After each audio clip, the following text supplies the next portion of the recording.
Looks like we are now streaming on YouTube. It does. Cool. Let's get rid of that. Hang on one second. Right, and welcome to the last game in this year's first ever Effect Podcast CovidCon convention. I am so sorry. That was well timed. Thanks for that, Jonathan. Okay. So that's totally blown my really good introduction now. So anyway, so CovidCon is a special online convention for Effect patrons.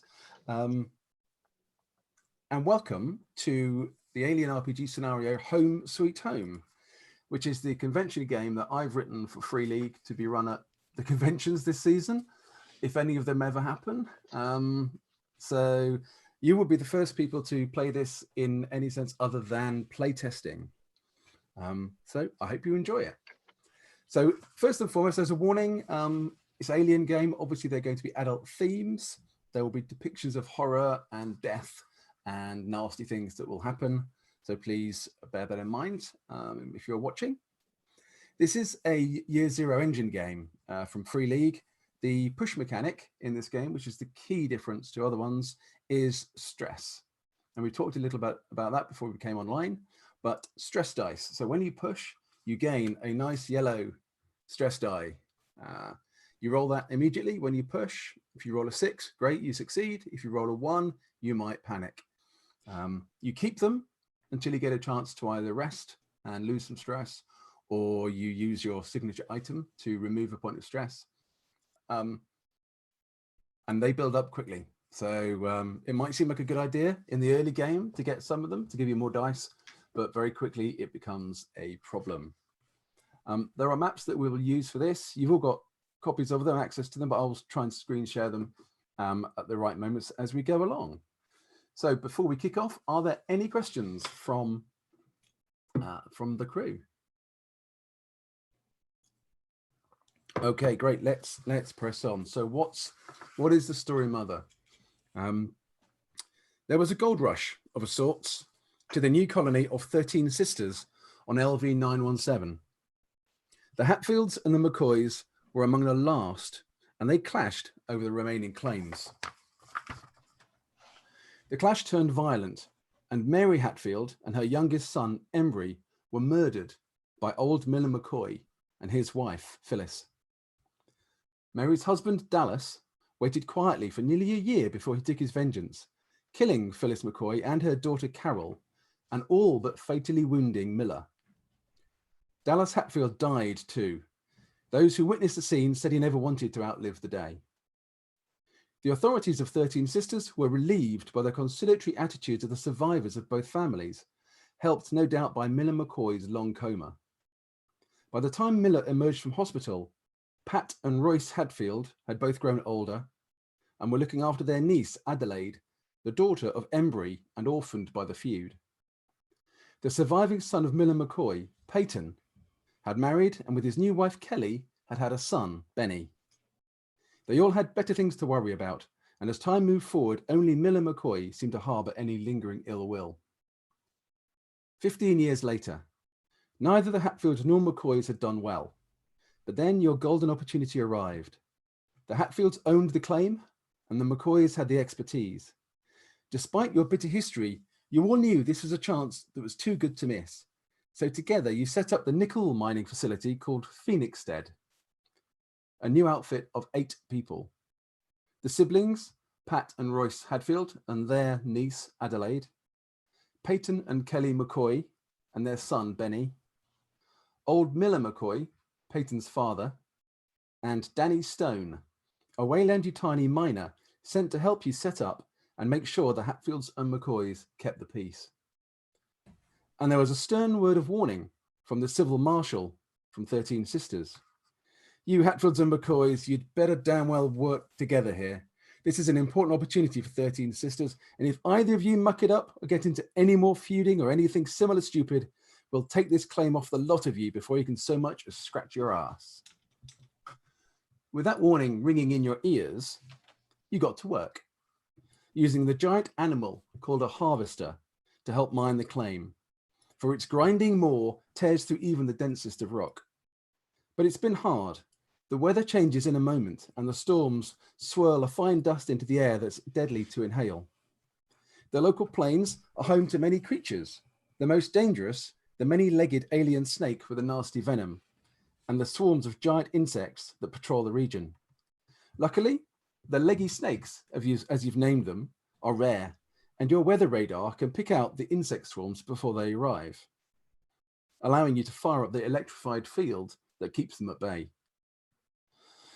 But all those troubles aside, production of Phoenix-Dead nickel has been okay, but not spectacular. And that was until 3 weeks ago, when the harvester went berserk in the tunnels, voraciously tearing up the rock. It hadn't gone mad, but it smelled the sweet aroma of platinum. You processed the initial find, and the 2 small cases of platinum that now sit in Phoenix-Dead's vault are worth a small fortune by themselves. You don't know how deep the vein goes, but it might be worth millions.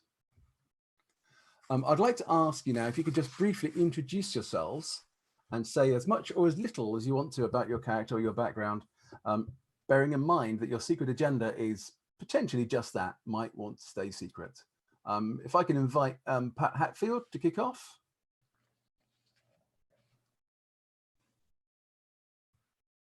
Okay, I want to mute the mic. Yes, I'm Pat Hatfield. I am an officer on the colony. I'm 43 years old, but as you can see, I look a lot older than that. Tough skin, haggard features. I'm tall. I've had a hard life on the frontiers. Generally, I'm wearing scruffy, loose-fitting clothes over my protective suit and a dirty cap on my head of long-ish hair.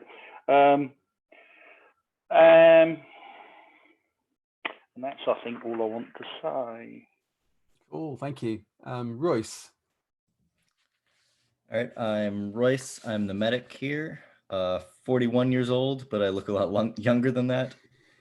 And my older sibling Pat is here. Sign of living and working indoors more than some. Smartly dressed, and as far as is possible, wearing a protective outfit. And my hair is tidy, and I'm well organized. Cool, thank you. Peyton McCoy. Hi, I'm Peyton. I am the geologist and meteorologist here. I wear a lab coat over the protective clothing. It's a mess. My hair is a mess. But you know, this is a good living, and this is a pretty good situation we've got here. So that's great. Cool, thank you. Kelly McCoy. Hello. Oh yes, I'm married to Kelly. And Benny's married my to Kelly. That's right, married to Kelly, your loving wife, and that's me. 44 years old, and despite the many years of hard work in these tough environments, I'm still looking young and beautiful. Believe it if you can. So long dark hair, deep brown eyes, offset only by the glow of my golden suntanned skin. I effortlessly look good, even in my protective outfit, with a red sash tied lazily around my waist. And I am the resident roughneck, and it's me that looks after the harvester. Cool, thank you. Thanks, Kelly. Benny McCoy. Your mic is... Yeah, there we go. Thanks, John. Hi, I'm Benny. I'm 18 years old, but I look a little bit younger. I tend to have a smile on my face. My career is a kid, according to the rule book at any rate. I imagine it's dog's body around the Phoenix-Dead. I've grown up on this planet and here at the mine. Yeah, I don't remember the feud because I think it all happened before my character was born. So I know that there's tension, but I'm not entirely sure why. Cool, thank you. And last but not least, Danny Stone. I'm Danny Stone, 32-year-old, work for Leyland Yutani, and I'm here to protect the corporate interests, make sure things run smoothly, make things as profitable as possible. I'm a corporate type, but I'm more comfortable in the field, not one for suits in the office. So that's why I've been stationed out here. Cool, thank you. Right, if I can get this screen sharing thing going. So that is Phoenixstead. So it's set in a at the end of a ravine in a cleft. So there are cliffs all the way around, which are about 40 meters high. You can see on there on the left-hand side, you've got the house where the Hatfields live, the house where the McCoys live. Danny Stone has a little habitation pod of his own, and there's a control block where you all come together to do the work. Do you guys have any questions about Phoenixstead or about any of this before we move on to kick off the action? It seems there's part of the map that has been masked over. Is that intentional? Sorry, which bit of the map are you talking about? There's a couple blocks on the right side and a little bit on a strip on the top. So no, nothing's intentionally blocked Okay. over. That's just my inability to use the I think technology. that's just Zoom. Right. Yeah, so at that far end, the eastern end of the ravine, that's where the ravine leads off, and eventually a couple of miles down the ravine, there is a way you can drive in and out using the tractor, which is kept in the vehicle bay on the southern side. There are 2 lift towers. They have lifts as well as stairs that bring you up to the top level, one on the south side where the solar farm is, and obviously one on the north side where you've got a field of mini windmills, and those 2 places provide your power. You do have a reactor, but it's turned off because the shielding around it is a bit leaky and you haven't managed to got around to repairing it yet. But you don't really need to worry because you get enough power just about from the mill field and the solar farm. What is the field pylon field node? Yeah, so the field nodes are the control centers for the pylons, and the pylons make up your electrified field that when it's turned on is used to repel swarms of insects. And these insects are about the size of your hand, so they're quite nasty things. But if you fire up that field, the insects then are tend to be are repelled by it. Generally, Okay. what's the weather like? It's variable. So it's quite a warm place, quite dry. It will go from being a beautiful sunny day to being windy and stormy in the space of a few hours. So it's quite unpredictable. Okay, let's kick off the action. So this morning, Adelaide set off in the Flitter, which is a small aerial vehicle that you've got for short journeys, to check out a possible bit of mining ground up to the north. Miller McCoy volunteered to go with her, saying that an old head to look after the youngster. Adelaide was none too happy, but Miller insisted. So off they went with strict instructions to be back by nightfall, which is 16 hours later, one full day on LV 917 being 36 hours long.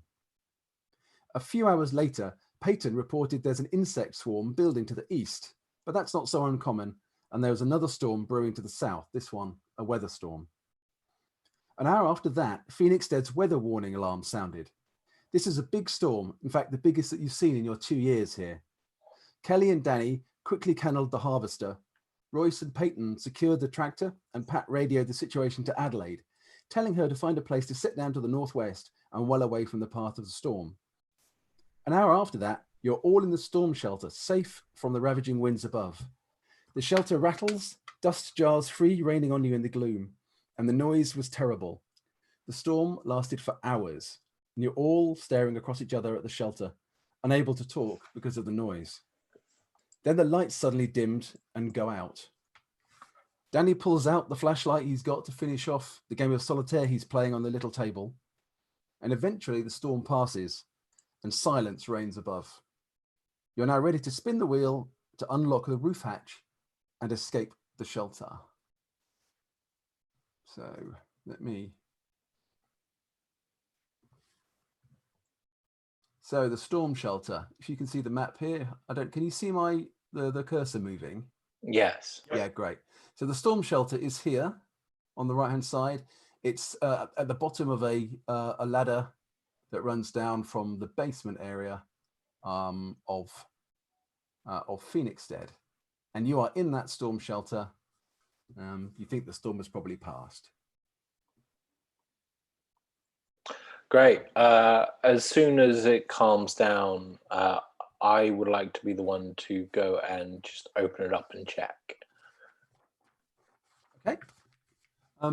Yeah, Benny, can you make a stamina roll, please? Because A stamina roll. you turn the wheel and you give it a little push, and it should open, but it doesn't. Okay. So my agility. So stamina, or I think, mobility. is so it should be strength. Oh no, you're right. It's and strength. there's a Sorry. stamina skill. Yeah. So yeah. Okay. So I'm rolling 7 dice. I'm doing it on the Discord.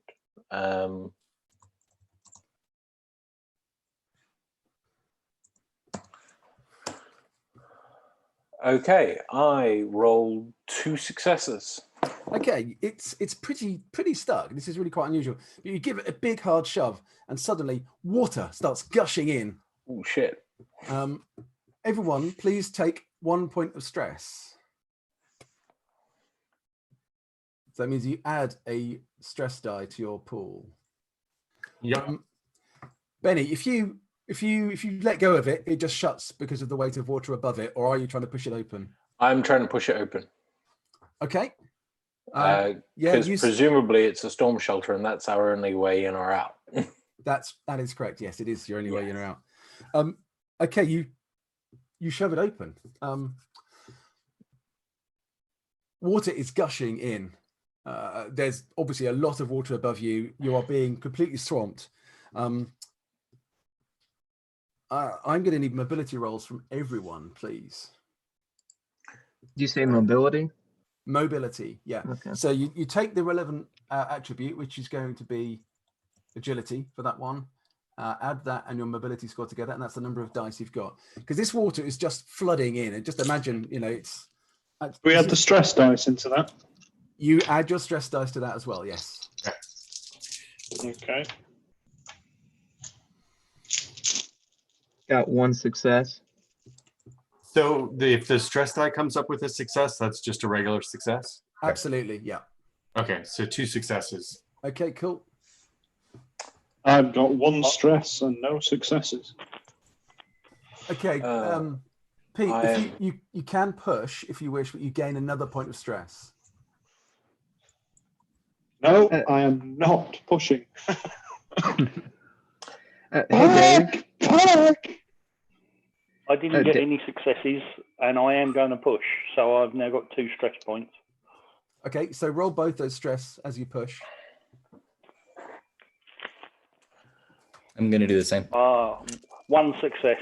I just rolled on the bot again. I like this bot. I've got 2 successes again.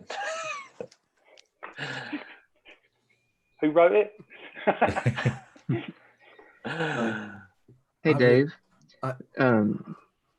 Does a 1 on the standard dice count against you, or is it only on the stress dice? No, it's only on the stress dice that you need to worry. Yeah, ones on other dice don't matter at all. Okay. Okay, so who failed? Who got no successes? I got no successes. Yep. Hey, Mum, can I give one of my successes to someone else, like you could in other games? Not in this situation. No. Not in this. Okay. So if you want to help somebody in an action, you declare that before you roll the dice, and you give them an extra die. But you can't give success like you can in, I think it's at least Sales for the Loop, if not others. You can't give a success. I think it might also be Coriolis, but never mind. So, Dave, just to clarify, when I rolled, I got the face hugger, so I'm guessing that adds another stress dice to my dice pool going forward. Is that right? No, so that means That's a panic. You're panicking. Awesome. So roll a d6 and add the number of stress dice that you've got, which is that 2? 1.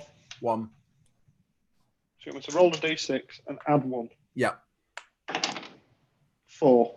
4. Yeah. So you're getting nervous. You're not panicking badly yet. So you're okay.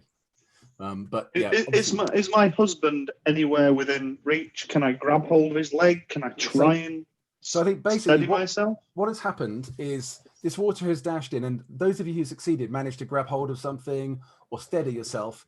You, Kelly, you've been washed right to the back of the storm shelter.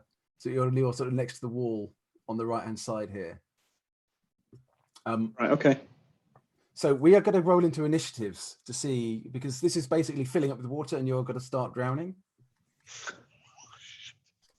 So you would normally use a deck of dice for this. A deck of cards. That might be a bit cumbersome. So what I'm going to suggest is roll 1d6 and add your agility. And then that is your initiative for this.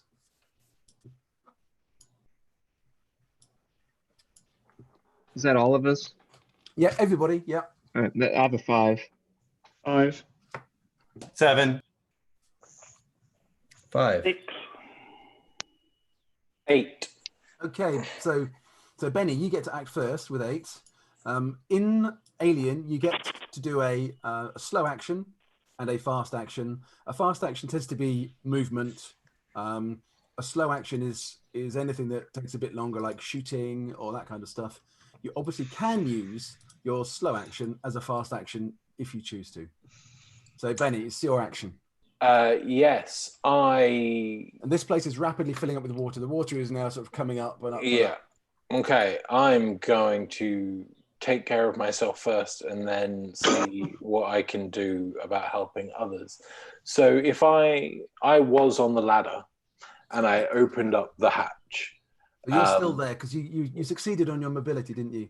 Yes, I did. So as the water came down, you managed to hold on to the ladder and it washed past you. It's still washing past you because it's still... Yeah.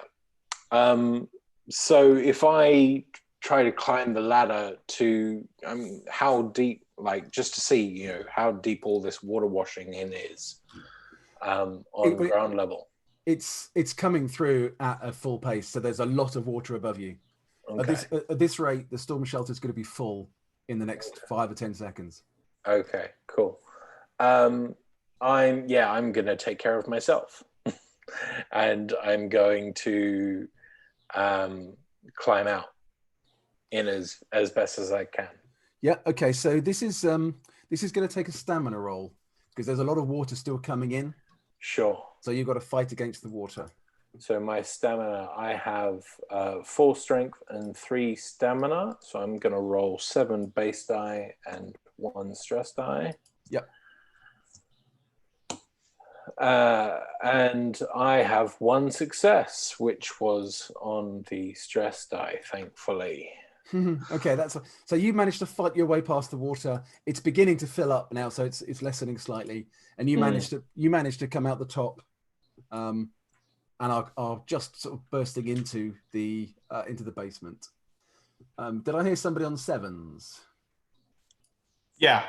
So I'm going to try and help Kelly. I understand she's in the back of the room, being held back by the water. So I'm going to try and help her out.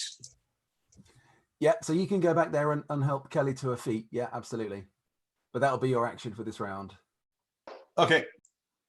Okay, there were a number of people on 5, I think, weren't there? Yeah. Yeah. I had a 6. Okay, yeah, okay, go ahead, Pat. You're next. Is there any rope down here? No. Okay. No, there's a few stalls in here. There's but there's not much else. I am gonna go back and see if I can help Kelly. Okay, cool. Wow, you're all making me look real bad. Nope, I think you've done that for yourself, son. That's your mummy. Cool. Yes. How old is he again, though? Come on. Yeah, Yep. So whilst Benny's We can't all get out at the same time, so someone needs to get out. Yep. So Benny's hot-footed up. Thanks, Dad. Up the ladder. Yeah. So you can do that. That's fine, Pat. You've gone and you're helping Kelly get to her feet as well. Fives. Kelly, you on a 5? I'm on a 5. Yeah. Okay. Kelly, you've just been helped to your feet by these two guys, and you now have an action. Water still coming in? Yes. Yeah, I guess we just need to get out of here. So I'm going to try and get to the ladder and get myself out. Okay. It needs a stamina roll to get across to the ladder, and then your second action could be, if you succeed, could be then trying to get up the ladder. Right. So that's on the basis of however many dice it is, which is 2 stamina and 4 strength. So that's 6 plus my stress dice. Is that right? Yeah. Or including my stress dice? Yeah. Add your stress dice to that 6, and roll the lot. Right. Please hold, caller. I have 1 success. Okay, that's your first action. You've managed to sort of wade through the water as it's coming up over your chest to your shoulder height. You've made it to the ladder. If you want to go up the ladder, it's another stamina roll to get up the ladder. Right, in that case, we'll go for another stamina check. And that revealed 1 success. Yeah. Okay. Yeah. You've managed to scramble up the ladder behind Benny. There's still all this water coming in, so you're not quite entirely clear of it yet. But you're up the ladder. So can I offer my arm to try and pull up the next person?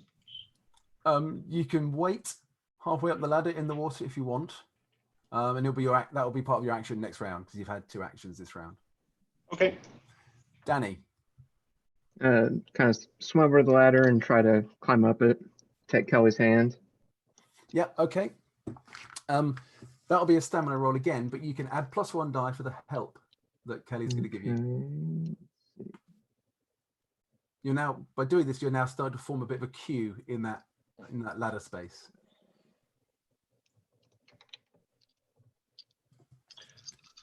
We'll get everyone out. Nobody panic.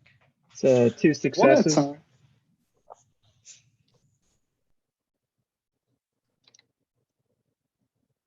Whether or not we panic is really out of our hands. So it was 2 successes. Yeah. Okay. So you're halfway up the ladder. There's still water coming in. Kelly is sort of blocking the way a little bit while she's trying to help you. Can I use my second action to kind of push her out of the way? And then I could reach down to the next person behind me?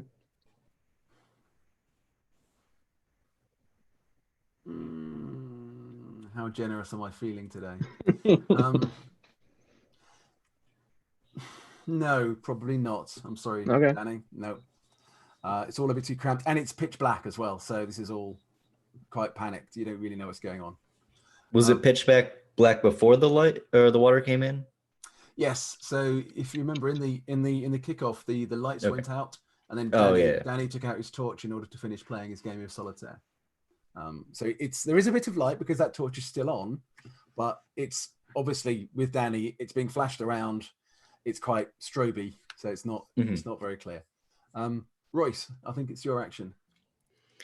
All right. I'll try to be a bit smarter about this and just with whatever I've grabbed onto, try to get to the highest point of the room and just wait for the water to fill up and take a big breath of air right at the last moment. Yeah. So that it'd be easier to move once it's full and not rushing in anymore. Yeah. Okay. That sounds cool. Okay. Is that everybody had an action this round? So next round we're back to who was first with 8? Was that Peyton? No, it was Benny. Benny. Yeah. Sorry. Go ahead, Benny. Yeah. So yeah, Benny, you've come out and you've sort of broken out above the water line, but the water is about a meter and a half deep across the whole of the basement. Wow. Okay. That's intense. There's a little bit of light here, but it's still pretty dark. To the north end, where the water processing element is, you can see there's some breakage in the wall, and there's a bit of sunlight coming in through that. Cool. But that's the only light in here, other than the sort of reflection of Danny's torch as he's trying to come up the ladder. I'm going to start wading towards the water processing unit then, because I would like to see if there's anything I can do to prevent any more water from coming in, and or see if there's a pump that can start pumping away for the next several days of trying to clear this basement. Yeah. Okay. This place appears to have no power at all at the moment, as far as you can tell. Okay. So you're wading across through the water towards the water processing. Great. Yeah. Who was on sevens? So Peyton. I was. So I'm gonna make for the ladder then. I guess that's stamina. Yes. Nothing. I'm gonna push. I guess that means I get another stress. Yep. Add another stress dice to your pool. Do I roll that now too? Yes, you do. Yeah. Oh, now I got a success. Yeah. Okay. So you've managed to get across to the bottom of the ladder. You can see that it is a bit busy there. You know, the ladder above is full of people at the moment. So you're kind of stuck at the bottom at present. Yeah.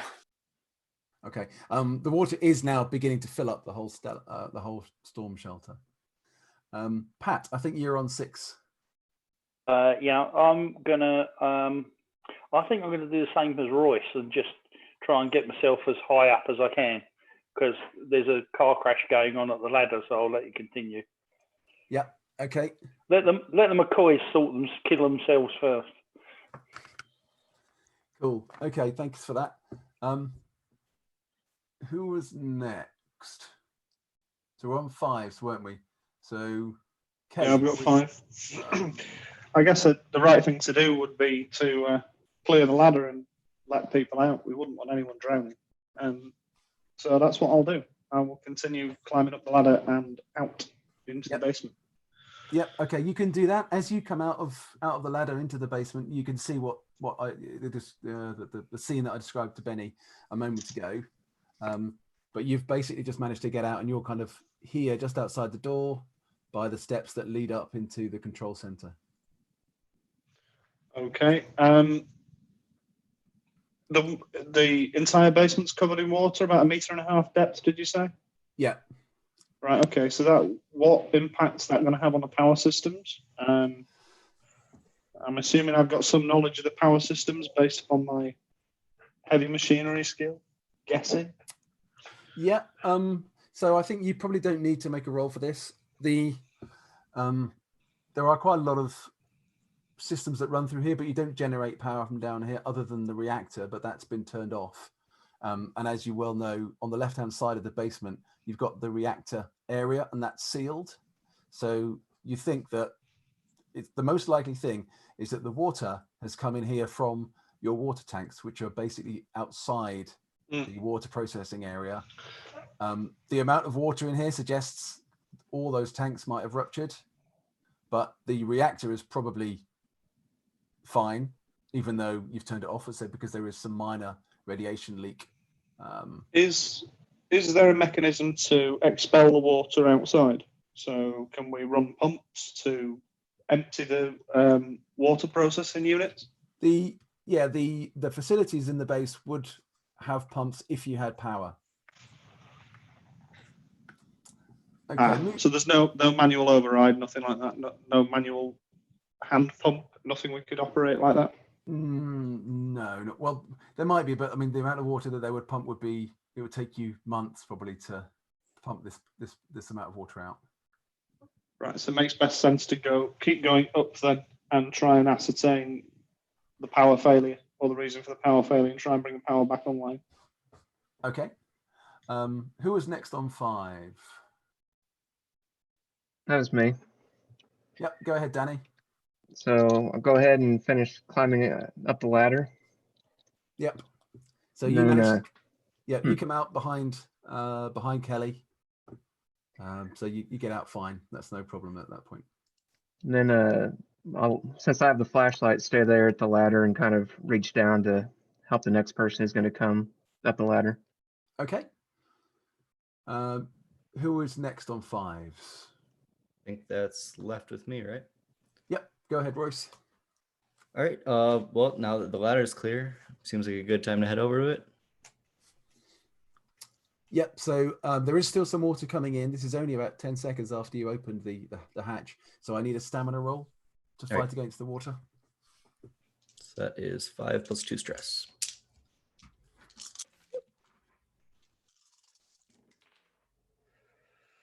All right, 1 success, 1 panic. Okay, so roll for your panic, which is d6 plus your number of stress dice. 5. 5. Okay, you're shitting yourself a little bit as you're coming up here, but you manage it. It's okay. You manage to get out before the water. Your hand slips a couple of times on the rungs, but you manage to pull your way out. Okay, next round. We have, who do we have left in the storm shelter? I'm still in the storm shelter. We have Pat and we have Royce. Yep. Peyton. Oh, yep. Sorry, Peyton and Pat. Yep. You are completely submerged now, guys. So you both need to make a drowning roll. That does not sound good. You can both get +1 because you both took a deep breath before you went under here. But I need a stamina roll, please. We add our stress dice. No, not for drown. This isn't a skill test. This is your body's reaction. But you said we did get to add 1 for a deep breath, right? Yeah, get an extra die, normal die for your deep breath. But yeah, this is your kind of body react. No, actually, is it? No, you can use your stress dice. Actually, I'm going to change my mind there. And we still get the +1. Yes, +1 to your. No. 1 success. 2 successes. Okay, yeah, you've both managed to take a good lungful of air. You can both act, so you both get to proper action. So I think Peyton, you're first. Yeah, I'm getting out of here if I can. Yeah. Okay. The water is now filled up and has stopped flowing in, so you can just climb out now. Yeah. Can I make it to can I do anything beyond just getting out? Not this turn, no. You get to the top. All right. Well, I'm going to get out so I can get my head above water. Yeah, you can do that, and you're out. You get out and get out into the basement. And the same applies to you, Pat. If that's what you want to do, you can follow Peyton. Yes, please. I'd rather do that than drown. Okay, cool. So you all managed to get out. We can fall out of initiative now. So the storm shelter is completely flooded. The basement is flooded now to, as I said, between 1 meter and 1.5 meters depth. Yeah, Benny's heading over towards the water processing element. Could I please have the person with the highest observation skill? And remember to add your ability as well. So in Alien, the way you do certain roles when you're in a group is you have one player roll for the group. So if it's an observation role, the best person in the group gets to roll. If it's a stealthing, infiltration kind of role, the worst person gets to roll. Mine would be 7. Do I get watchful as well on this? Yes, you do. Oh, great. That's a bit of a spoiler. I have 9 plus my stress dice. I'll roll the 9 first and then the stress dice because I only have 8 regular dice. Okay. Are you kidding me? Well, let me roll the stress dice. That's no successes. Any panic? No. Okay. Did you wish to push that? In which case you'd gain another stress. You don't have to. It's entirely up to you. He's thinking. I'm thinking. Well, you know, if I push it, I get the cool achievement award of rolling an armload of dice and failing. I'm gonna push it. Remember to take an extra stress die with that as well. Does that give you 3 now, Peyton? Yeah, that gives me 3. So that gives me 2 successes and 2 1s on the stress dice. Okay, so for the 1s, you need to roll roll for both of them, add 3 because of your stress, and take the worst one. Okay. And let me know what you get. Add how many? 3?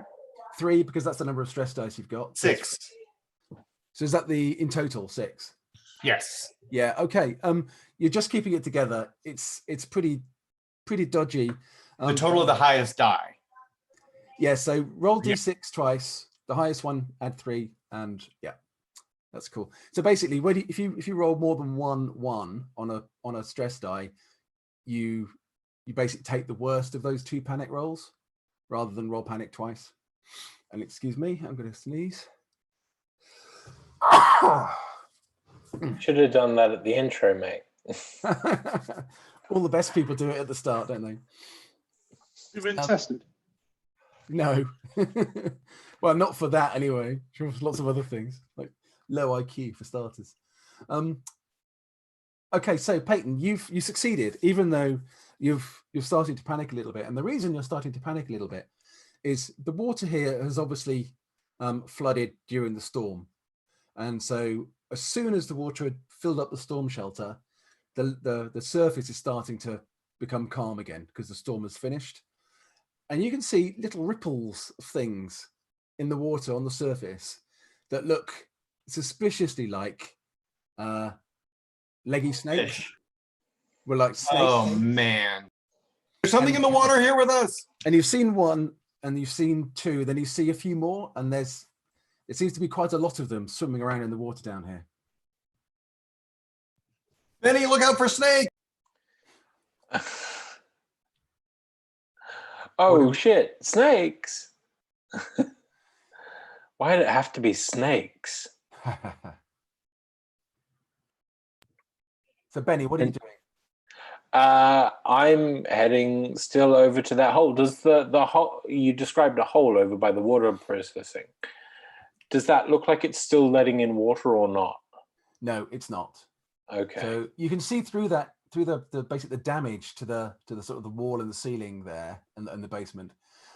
You can see the mangled remains of your 3 water tanks, which are basically outside here. Yeah. And they've obviously collapsed. They've damaged the wall here, and in collapsing, they've breached, and all their water is basically flooded into the basement. Okay, cool. There's no power down here at all. There's no power down here at all. I'm over by the water processing unit. I've just been told that there are a bunch of leggy water snakes, so I'm going to head over to what I see on the map is the McCoy's staircase. So I'm going up I'm going to try for that. Yeah, okay, you can get across to the door. These doors are all powered doors. Oh shit. You press the stud and nothing happens. Okay. If that's the case, so if I'm not going to be able to get through that door, I'm going to head back to the center where the open staircase is. Okay, yeah, cool. What are the rest of you doing? Danny's making a break for that central staircase. It looks like there's no door on that one. Yeah, well, that takes you up to the let me just that's the one. So that brings you up into here. So there is a door at the top. Okay. But that's out of the water. So this staircase here, where my cursor is, goes down into the basement. Mm-hmm.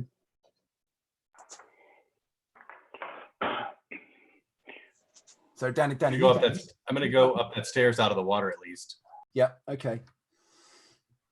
You know that if you have a power pack, either something that powers a bit of equipment like your torch or anything else, you can plug those in, you think, to activate the door.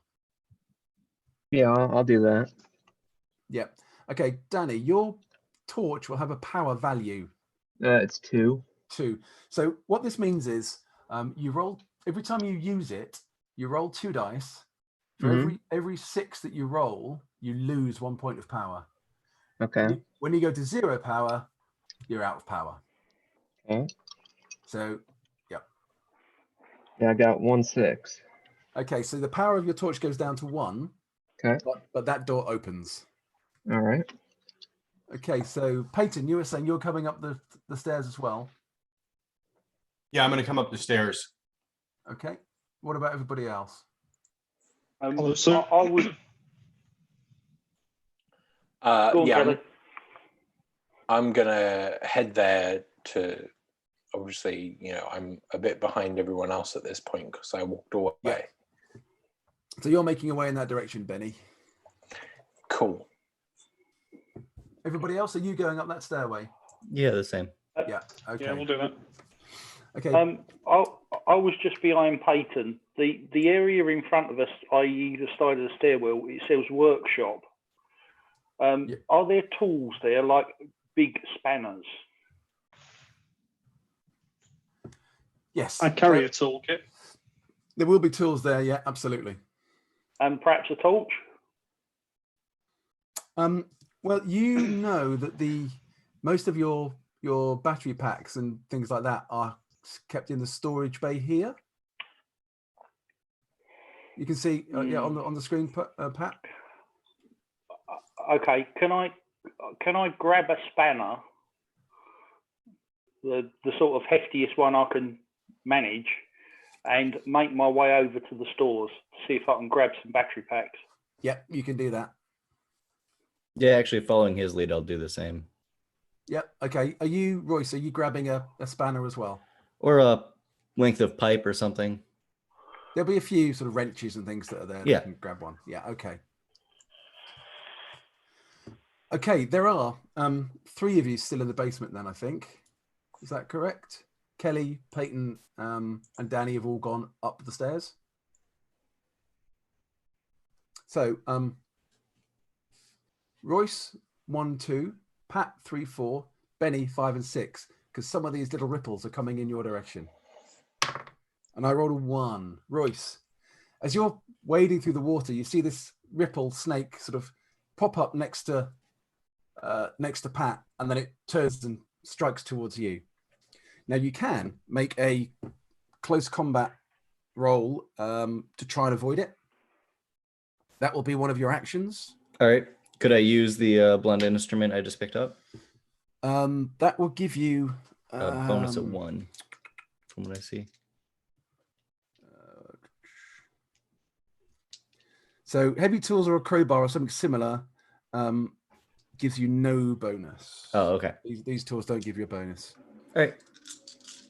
But these things aren't really. They're bad if they hit you, but they're not very good at hitting. All right. Oh, 3 successes. Okay. And the rest are all 5s. Weirdly. Cool. The snake sort of lifts its head out of the water, and as it does it, you just, you know, in best baseball, kind of like you give it a right whack, and you knock it a few feet away, and it disappears under the water. But that's not the only one that's there. Another one, as you do that, Royce, sorry, I rolled a 2. Again, pokes its head up and comes to try and bite at your leg. So you can use a second action. Okay. Might as well. This one hits with 1 success. Nope, 1 panic. Okay, so you can push that if you wish and gain another point of stress. Do I get to re-roll the panic? No, I sorry. can't. I can't if I My panic. mistake. No, once you've panicked, you can't re-roll. Absolutely Yeah. right. So the creature's hit you, and it's hit you for 1 point of damage. Now you are wearing a protective suit. Yes. Which I Rating think of gives 2. you. So you roll 2d6 for every 6 you mitigate 1 point of damage. No. No. Okay, you take 1 point of damage. Basically, this snake has leapt out of the water. It's sunk its fangs into your thigh, and you can feel the venom. Mm-hmm. And you know this isn't great. No. I do roll the panic now though. Yes. 7. Okay. Yeah, you're starting to twitch nervously as a result of this, and you're sort of like batting at the snake, and it's hanging onto you. You gain 1 extra point of stress, as does Pat and Benny, because they're next to you. So you're welcome. Pat and Benny, take another point of stress as well, please. Thank you. We're never Okay. going to get out of the basement. So Pat and Benny, you can both act. You're seeing this happen. You've seen the snake jump up and bite Royce.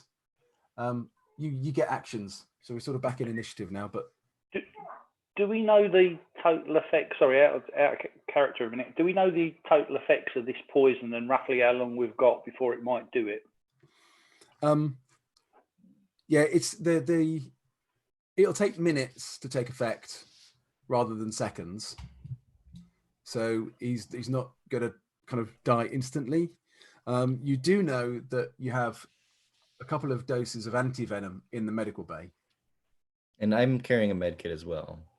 That doesn't have anti-venom in it though. So Shame. But will from now on. I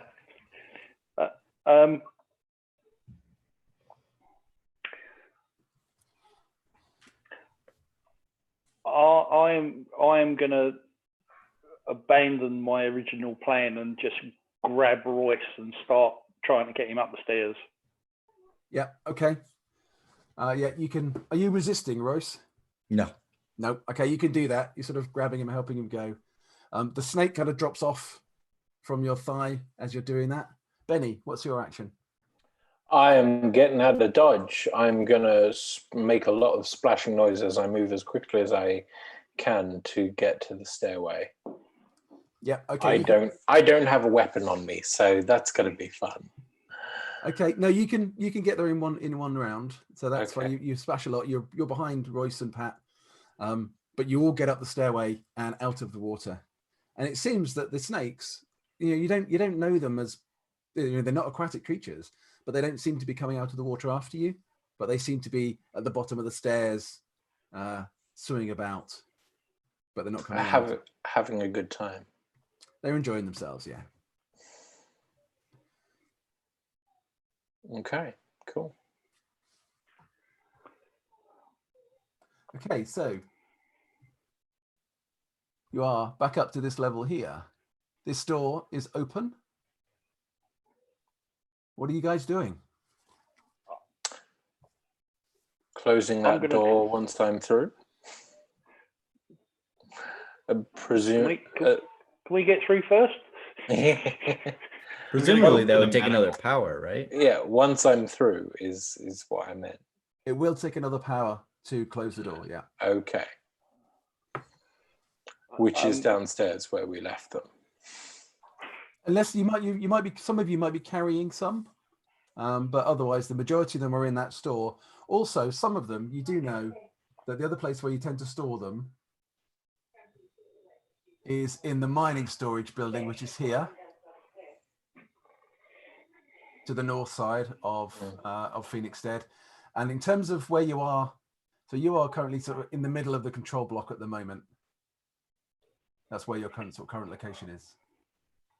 So there's no manual override on these doors? There would be, but the base seems to have gone into lockdown with the loss of power, and that has locked the doors.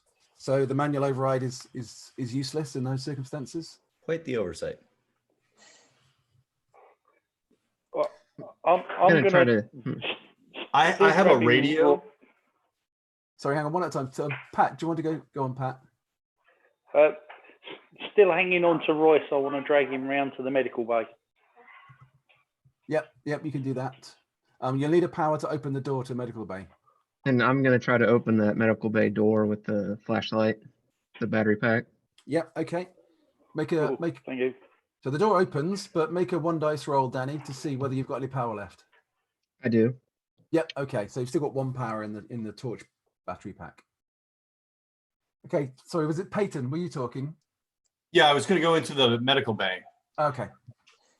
Because I have some skill with medical aid. So especially it's Royce that's injured, right? Yes. Yeah. Well, I'm the medic. I don't know if I could just treat myself. It's probably easier to have someone else treat you. You can, but you do get a negative if you're treating yourself. Yeah. Yeah. I promise I won't make it worse. All right. Deliberately not make it worse. So there are 2 doses of antivenom here. You can use one of those, and that takes away the impact of the venom straight away. you can do a medical aid to repair the damage to the leg where the snake has bitten and then has been torn away. Yeah, we'll start with the antivenom and then bandage the wound. Yeah. Okay. So I need a medical aid roll from you then, please, Peyton. If you've got a med kit, that gives you. I do not, but we're in the medical bay. Yep. So you get +2 for the equipment in the medical bay. Right. Oh no, I got 1, 2, 3. Okay, Royce, you gain 1 point of hit points back. Oh, thank goodness. Yeah. You've been patched up very well.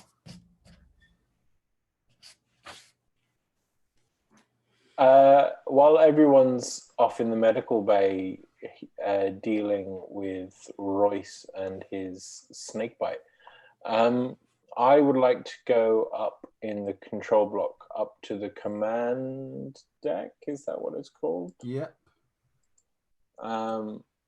Map 3, the control deck. I would like to try and reach out to our friends who went out earlier today on in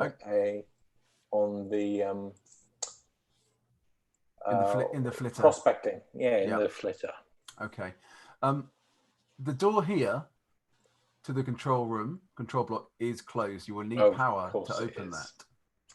I don't have anything on me. Is there anything in the conference room I might be able to grab a power pack from? No. Okay. I'm gonna head quietly back down into the medical bay and look out for something with a power pack. If I don't see anything, I'm gonna ask, can someone come upstairs and open the control deck, please? Yep. I will go and help my son.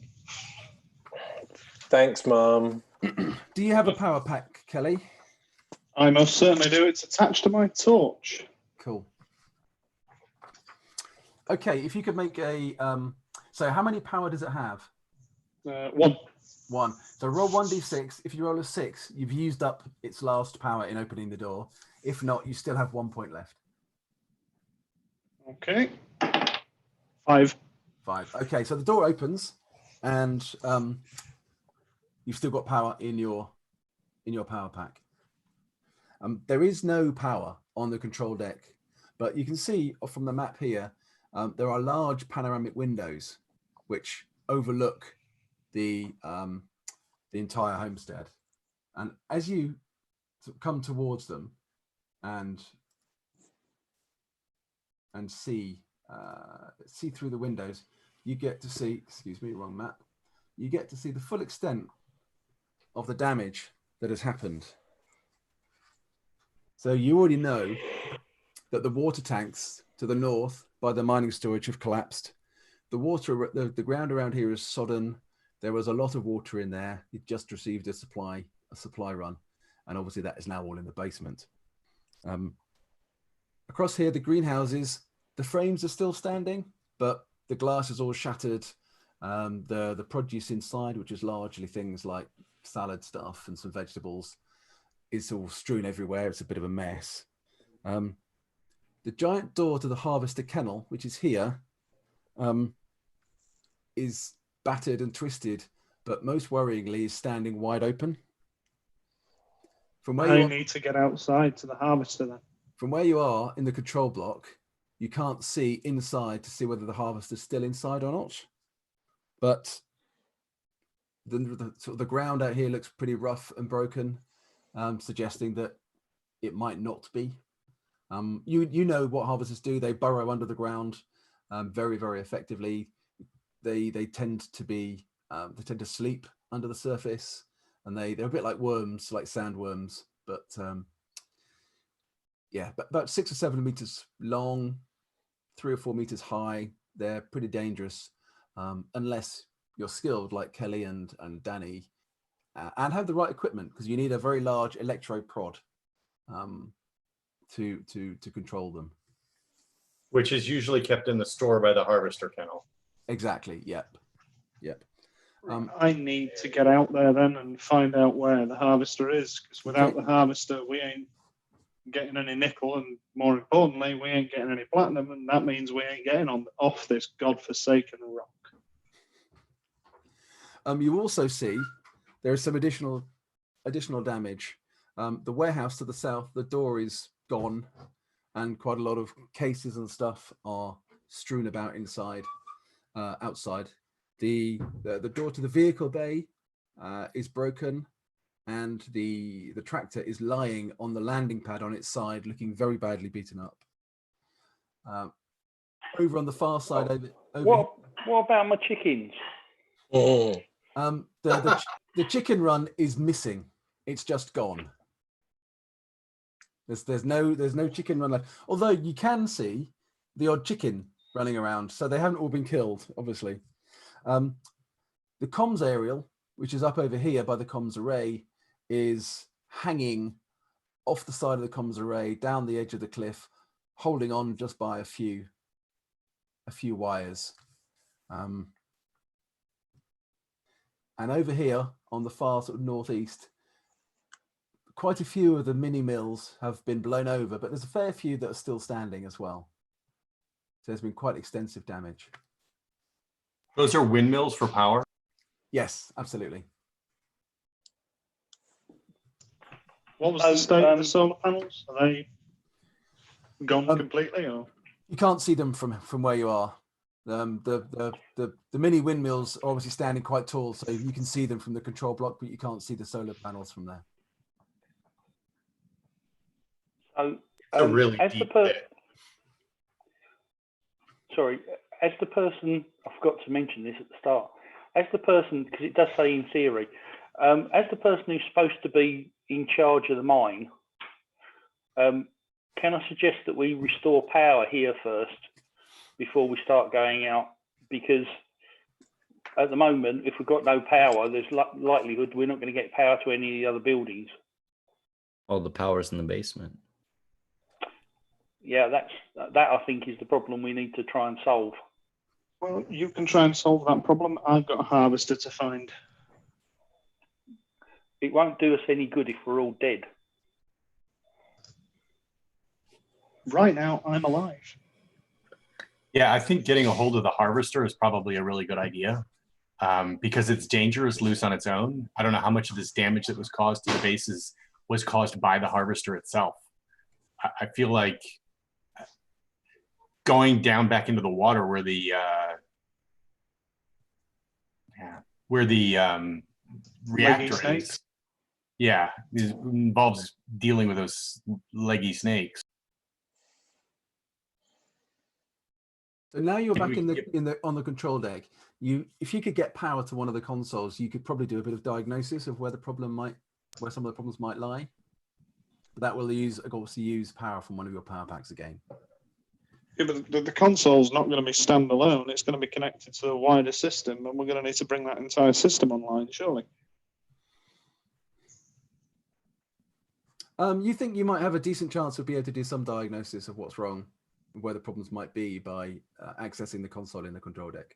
But up to you whether you want to use your power to do that or not. I'm going to conserve my power in case I need to zap the harvester. You probably need to zap the airlocks to get out. Good point. Well done. Danny's going to try to get into his pod because he has a storage room in there. Okay, Danny, from where you are, you're going to need to open 3 doors to get to your stores. Okay.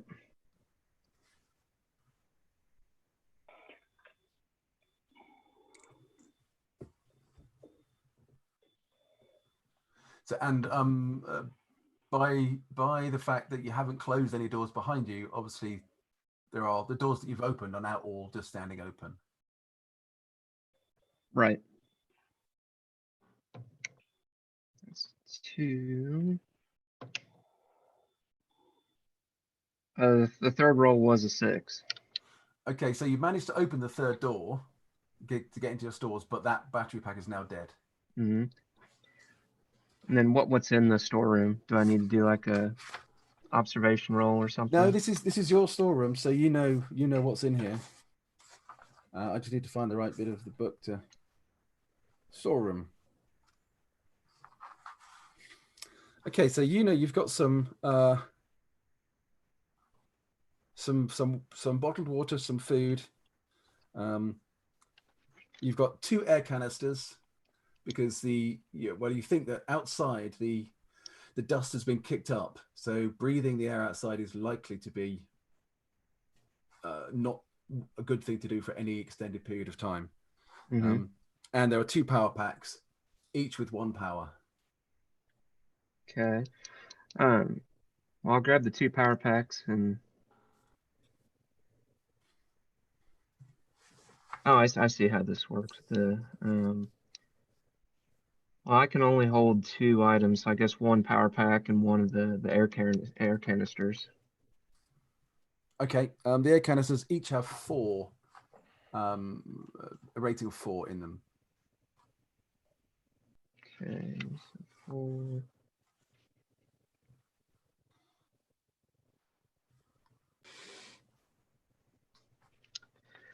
Okay, what's the rest of you doing whilst Danny's gone back to his habitation?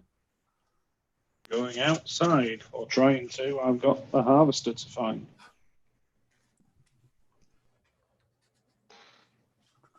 Okay, so which way are you going to try and get outside, Kelly? Either way, whichever way you go, I think it's going to require 3 doors to be opened. Okay, so we've got to. I'm assuming we left the door at the top of the stairs open when we came from the ground floor. Did we not? Yeah, Yes. you didn't close it. No. Nothing was closed behind. So on that basis, we'll descend down there, and then of course, and then we've got the airlock doors. Right. Yeah. So you can go into the ready. So from where you were, just outside medical, you can go into the ready room. Yeah. And then you can go out either airlock, either the north or the southern airlock. Okay. Yeah. Well, in that case, we're just going to have to see. We'll just do the best we can, try and open these doors. Hopefully the power supply will last. Okay, so do you want to make a roll for the first door then, Kelly? Will do. That's a 3. Okay, that door opens, you still have some power. Which airlock are you going for, the north or south? I'll go with the north airlock because that's actually closest geographically to the harvester pen. Yep, okay, so roll for the first airlock door. That's a 3. Okay, that opens. Are you closing that door behind you? That would make sense. Yeah, see, I could get trapped in a flaming airlock here. I just, you know what, in for a penny, in for a pound. Without this harvester, I'm never getting off this godforsaken rock. Right, so we'll close the door and then we'll open the outside door. Okay, so you need to use a power to close the door first. Now, would you have coordinated with Peyton as well? For you guys to both be going out? This is my harvester. Okay. I'm going out there to fix it. You do sciencey things, husband. I'll do harvester things. Right, you open the outer door first. Yes, dear. So Kelly, did you rolled for the power? Did you roll a 6 or do you still have power? I still have power. I rolled a 3. Okay, so you need to make 1 more roll to open the outer airlock door. Right, here we go. In for a penny. 2. 2. Okay, so you still have power. When that door opens, there is quite a lot of dust. So you're not going to want to be outside. You're not going to be outside for much longer than 10 or 15 minutes at the most without a respirator, whilst there's so much dust in the air. So the whatever it is, survival suit, is it we wear, or what was it I saw in my description? You have protective clothing, but that's not. That's right. Yeah. That's not. It's not a sealed unit, so you need a respirator. Do we keep respirators in the supply store next to the harvester at all? You probably do, yeah.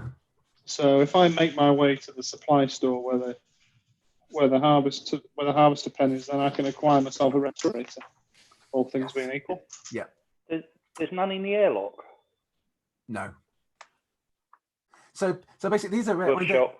They're put down as airlocks, but outside's not a vacuum. These are basically just like just to try and keep the clean air in and the dirty air out. It's not like you need to be in a compression suit or anything at all. It's only when a storm comes in and stirs up the dust that you have to be careful until the dust settles again. More of a decontamination than anything. Yeah, keep the inside air clean from that horrible dust. What's the skill for getting the reactor working? So to get the reactor working, there will be a little bit of a process. So you will need to get hold of one of the fuel rods, which let me just bring up. So where those were. So the fuel rods are kept in the little sort of sealed room there. Yeah. What is that little X next to the fuel rods? So that's an intercom. So that can talk to any other little X when there's power. Gotcha. It will be heavy machinery and Comtech roles required to restart the reactor. Perfect. So I can do the heavy machinery part, but I'd like to use my radio first, if I can. Yeah, what are you trying to do? I want to try and get in contact with Adelaide, who went out on the flipper.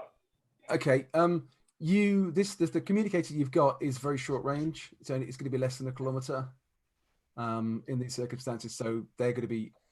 You can try, but unless they've got very close, then you're not going to get any luck. Is it direct communication, or is it like a walkie-talkie kind of thing? It's kind of like a walkie-talkie kind of thing, but it's got quite a limited range. Okay, so then he'll probably have feedback with mine. Has it got a battery in it? It doesn't have a power pack in the sense that you're talking. No, it doesn't have a battery pack that you can use. No.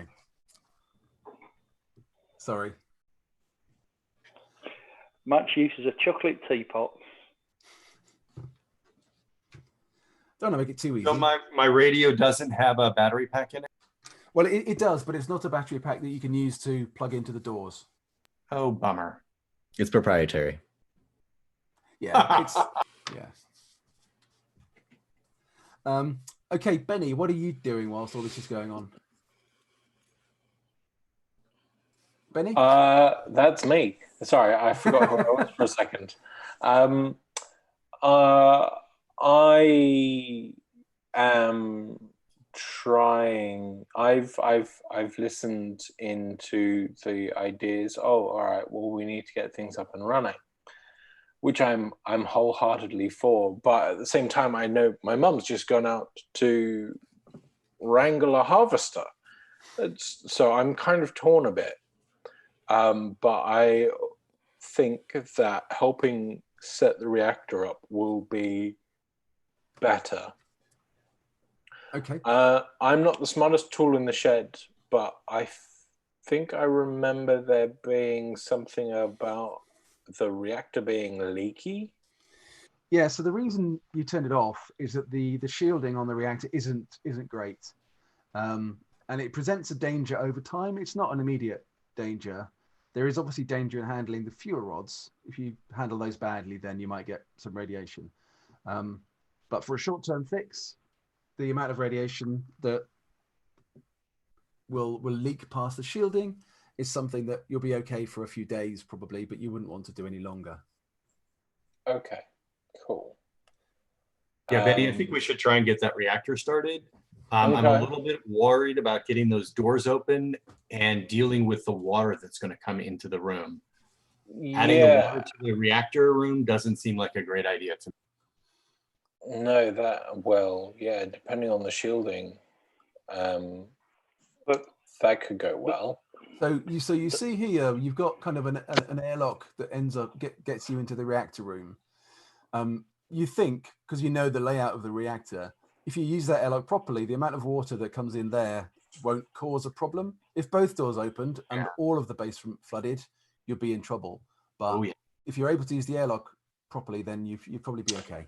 Hey, Dad, I don't have any power packs with me. Do you have any? I don't either. Our best bet is to try and get in maybe to that stores next to the ready room on the ground floor. stores on the ground floor. Yes. Yes. Which is On- just on one the- closed door now. Yeah, just one closed door there. Unless someone else has Oh. any extra battery pack someplace. Like I'd be at this point kind of walking back down that hallway, so wouldn't I hear them say that? Yep, yep. Yeah. So, hey, there's a battery pack in my storage facility there. You can use that. I'm gonna run for it. Okay, yeah. Hopefully outrun everyone else, just being like, great, cool.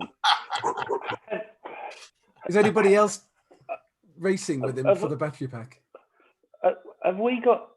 Sorry, on the base, have we got any sort of hard suits? Because the first problem we've got is the snakes. So and if we've got like a Yeah. you have nothing that offers more protection than the protective outfits you're already wearing. It's because it- we're supposed to die. yeah, if we could get past the snakes to the stores downstairs, I'm sure there's packs in there which will make opening doors a bit of a less of a lottery. While Pat's talking about this plan going back down and dealing with snakes, I've run straight into Danny's stores. Yep. And I'm picking up the other power supply. Yep. So you get that. It's got power of only one though, but it's still got some power. Sure. Cool. So I'm kind of in the reading room, heading towards the airlock. Yep. Okay. Do you have Can a I power grab pack, that? Rose? Oh, he does, yeah. Yeah. Sorry. Who was saying? Can you grab? Oh, I'd like to grab the remaining anti-venom. Okay. Yeah. Now, in the medical room, is there anything I could do to synthesize like a second one from this? To try to convert it into 2 doses? That's an interesting idea. I think I'll give you a go. It'll take you maybe half an hour. Okay. But I think what's the most appropriate skill for that one? Yeah, probably medical aid. I think makes sense. So if you fail, you destroy what you've got. Well, let's hope that wouldn't happen. Well, I have 10 dice. Come on, how bad could it be? And include your stress dice as well. Yeah, that was including the stress dice. All right, 2 successes and a panic. Okay, so roll your panic roll and add your stress dice. That is 9. 9. Okay. You drop an item, whether by stress, confusion, or the realization that you're all about to die.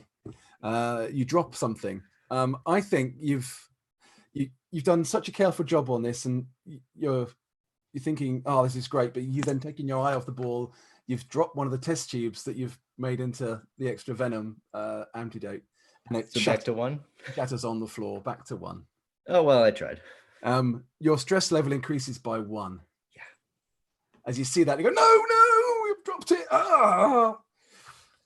And you've diluted the original, so you could try doing it again, but it might not be as effective as you would like. But it's up to you. Can I put together a first aid kit to carry with me from the medical supplies? I suspect. Let's have a quick look.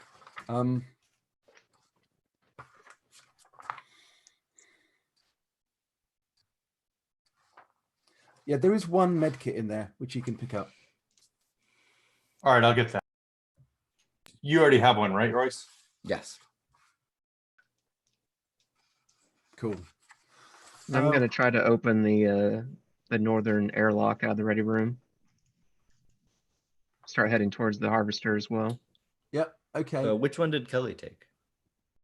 The north. Yeah. So the outer airlock door is open of the north one, but Right. the inner door is shut. Right. But you said it's not a vacuum, so. No, it's fine. It's Right. just you let in some of the dust. That's Yeah. all. So yeah. So I rolled a 4. Okay, so that door opens. But let's cut to Kelly. So Kelly, you've got a minute or two of action before these guys get back to you because they've been doing other stuff. So are you making a beeline across? Yeah. I'll make a beeline across to the store attached to the harvester can. Okay. Find a respirator. Are you just going as quickly as you can? Are you running? Are you walking? Are you sneaking? Yep, I'm going to run. I need to find the harvester, and I have no reason to assume that there's anything untoward outside beyond the debris. And the harvester. And the harvester. Yeah, good point, well made. And I don't have my stun stick, which I'm assuming is in the store. So yeah, I'm just going to I'm going to run for the store. Yeah. It's roughly a 50-yard dash from the control block door to the store door.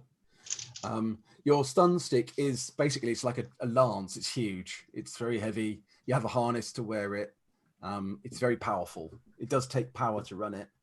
But I'm assuming it's got its own power unit. There should be with it. Yeah. There definitely be power packs in there. You don't really remember how much power you'd put in them before you last packed up, but you'll find out when you get there. So can you make a mobility roll then, please, Kelly? I will. Yep. That's 5 dice plus my 1 stress dice. Ooh, okay. And I've got 3 6s. Wow. Okay. Well, it got. I went this fast. It got 4, but 3 successes. I think we can allow initiative. So as you're running across here, if you're looking at the map where my cursor is, yep. you get about halfway to here when the harvester bursts out of the ground just there. If you hadn't have got such a good roll, then it would have gotten a surprise attack on you. But we're going to go to initiatives because this thing is reared up. The first thing you do notice is it's not wearing its harness. They should have harnesses which are strapped on, which help you when you're using your electroprods against them, because it relays the energy around to all its vulnerable spots. Right. It's not wearing it. But I need a initiative roll from you, please, Kelly. So roll D6 and add your agility.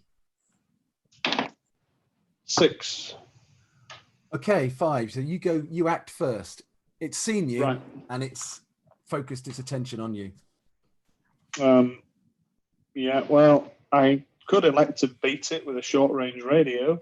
However, you know full well that these things are ultra deadly. Because you've been training, you've worked with them for many years, so you know exactly how dangerous a position you're in. Okay, what I'm assuming harnessing one of these things is no small undertaking. We have to sedate it, all that sort of stuff, and then harness it. Normally, the harness is put on them when they are juveniles, and then the harness never comes off until it dies. And harnesses then are adjustable, so they can grow with the harvester. So I guess the $64 million question is I mean, these harnesses have to be resilient because these things gnaw through tunnels. They're going through solid rock. So it seems. Would I make an educated guess to say that it's come off as part of the creature's panic in the storm, or is it more likely that somebody's found a way to remove it? At the moment, it's impossible to tell. But in your experience, harnesses have been known to come off, but it's pretty rare.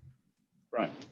Okay, good. Well, I'm going to try and dodge underneath it and get into the store. What sort of structural integrity have the walls got on the store? Are we just talking corrugated iron, or are we talking something a little tougher than that?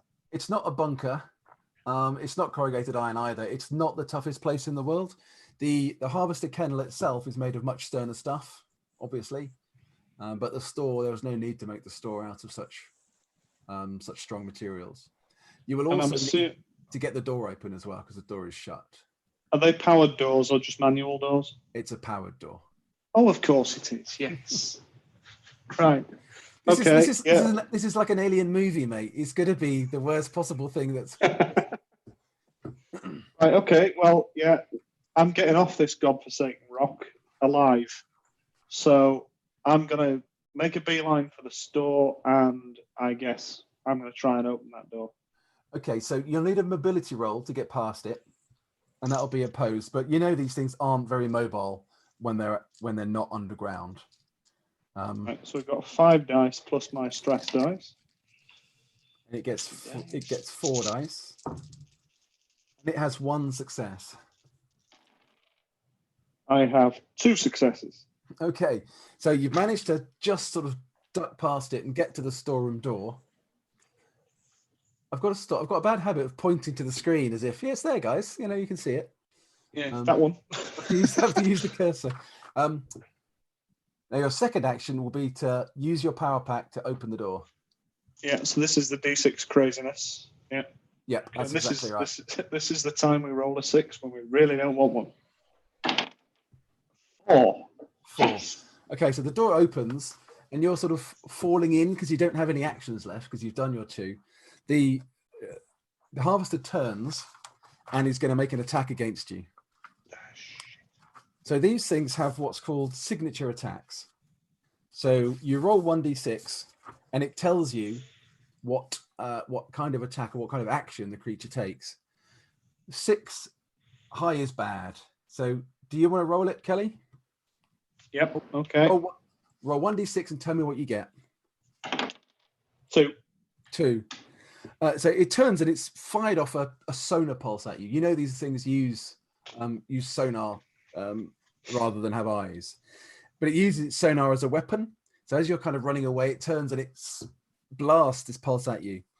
You must make a stamina roll, please. Okay. And you know that this attack is designed to stun its victim. So if you fail this roll, you're going to be stunned. Right. Okay. And then swiftly eaten. So stamina roll is 6 dice plus And my plus your stress. stress dice.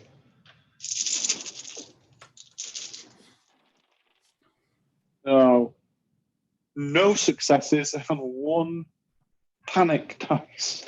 Okay. So roll for your panic. So again, roll Yeah. d6 and add the number of stress points that you have. But you've I have failed 1. your roll. Right, I have 1 stress point, and I have rolled a 1. Okay, so you're kind of keeping it together. The blast has stunned you. You're kind of on your hands and knees trying to crawl into the room. You're stunned. I mean, you've been stunned by these things before because you're very experienced in you handling them. So you don't panic, but you kind of fear what might be coming. People back at the base, I think you're hearing this happen. This is making a lot of noise. Is anybody back at the control block wanting to take an action? I have run into to get to the storeroom, which is next to the ready room near the south lock. Yep. I want to get in there, but hearing that my mum might be in danger, and I know Danny was at least part way through opening up that door. Yeah, that door was opened, yep. So, Danny, did you open up both airlocks or just the one? They're both open right now. They're both open, so we're just letting the air in, are we? Okay. I'm going to run up and basically watch because I never really got to play with the harvesters as a kid. Mum was very protective, so I'm just going to watch what happens. Okay. Somewhat morbidly. Right. I right. love you too. Anybody else want to take an action? I want to see if I can. Deathly silence. No, I'm let gonna her go to, die. I was in medical. I'm gonna go into the ready room. I'm gonna follow Benny. Seems to me like that's what I should be doing. Follow Benny. Okay, yeah, you can both get just outside the airlock or to the north of the control block in this action. Anybody else in the control block want to take an action right now? Yeah. Did you say that the comms array had been blown down? Yeah, the comms array, which is over here, the aerial has blown down. Yeah. I won't do what I was thinking of doing then. Oh, I heard that the entire building was blown down. No, it's just the aerials come down. Okay. Well, okay. Okay, if we've got no other actions there, the harvester gets another action against Kelly, who is desperately trying to get out of the stun. So Kelly, I need you to roll another d6 as the harvester lunges towards you. Right, hold on. 1. 1, okay. It does another sonar pulse, but this time it's a sweep. You can tell the difference. It's not using it as a weapon. It's just seeing what else is around. It's kind of half detected that there are people behind it. And it's done a sonar sweep. So you gain +1 to your stress, Kelly. So another stress, you mean? Yep. As do both Benny and Peyton.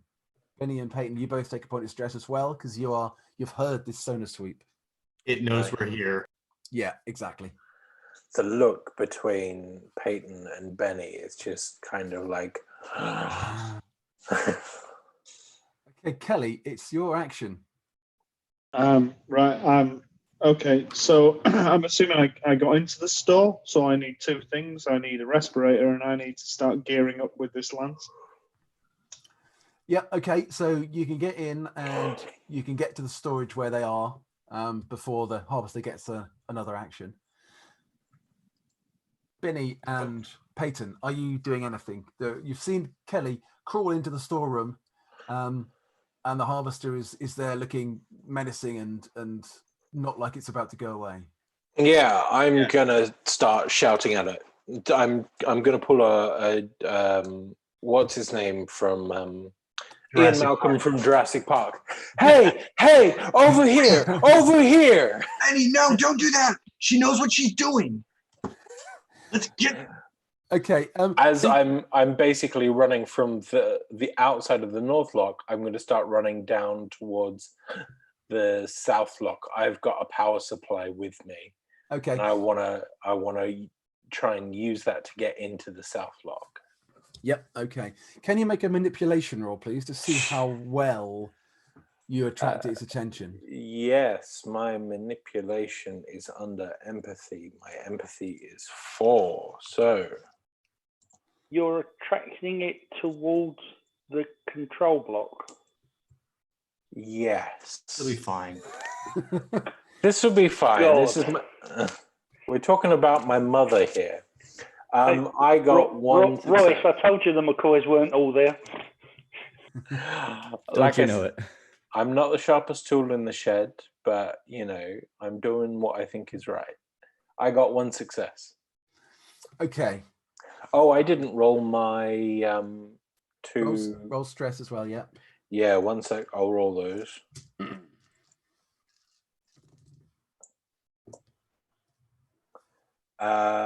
It's an extra success, so I got 2 successes. Okay, you make a lot of noise. You're kind of almost screaming slightly hysterically as you're trying to attract it down along here. Unfortunately, it's got the scent of prey in its nose, and it basically attacks the corner of the building here. So, Kelly, if you want to roll a d6 again, because it's now attacking your building. 3. 3. Charge. So it rears up and it sort of steps back a little bit, and then it charges forward, putting all its weight and effort into the corner here.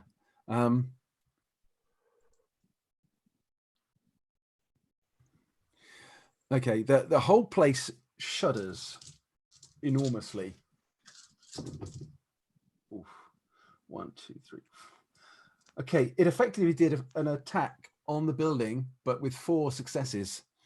And the corner of the building and this side of the building basically is removed. And the harvester ends up over here, having just basically charged through that corner of the building. There's now a great big gap where there used to be a wall and a door. So A, have I got this lance harnessed on yet? And B, is this thing broadside onto me? So it's moved because it charged. It's kind of gone a bit further on. So it's now slowing and turning again. You are at the rack where these things are. If you want to put it on in 1 round, you'll need to make a mobility roll because it's quite a heavy item. Right, I'm going with that. So that's 5 dice plus my now 2 stress dice. Thank you, Dave. Only 2. Not giving you anywhere near enough. I have 1, 2, 3, 4 6s. Okay. This is like kind of that moment in Aliens where they're putting the smart gun on and it's like click, click, click, click, you know. Yeah, you've managed to harness it. So let's just see how much power this zapper has. I believe the words were absolutely badasses. While that's going on, Danny would put on the respirator and start making a beeline for the storeroom as well. Yep, okay. So it has 2 power, Kelly. But you know how it works. So you have to charge it, which is a fast action, which requires a power roll. And then when you hit something with it, it requires another power roll because you're discharging an enormous amount of power. And that's a slow action. Right, so this is going to take me essentially the whole turn. Yes. So, okay, I guess. Well, we need to charge it. So you want a D6 for that? So it's not quite your turn yet because the harvester and others get actions first, but we'll come back to that in a moment. Peyton, your son is jumping up and down, making a lot of noise. Your wife is in a storeroom that's just had the side of it torn off by this harvester, and the harvester is turning, looking like it's coming back for another charge. Did you want to do anything? Yeah, but I don't have an artillery piece.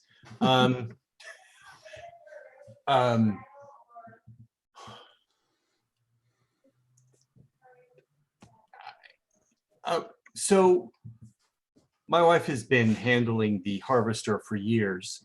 Some of it has probably rubbed off on me. What is the procedure for handling a rogue harvester? Do I have any idea? You've seen it done. You've got no skill in conceptually. I don't. I'm not.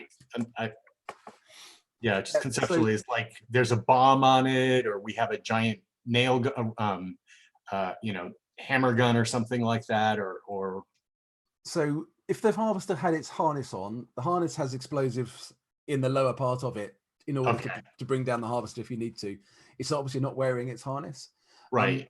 The lances, the electro prods that Kelly's now strapping on, they're like giant cattle prods. Okay. And they are used to basically intimidate the harvester in the direction you want it to go. Usually, so the harness helps with that because it distributes the power more effectively. Normally, you'd have 2 or 3 people handling a harvester at one time, because if one person on their own doesn't manage to control it, the harvester's likely to turn on them. Yeah. Okay. So you could give it a go, but you'll be at very severe negatives. But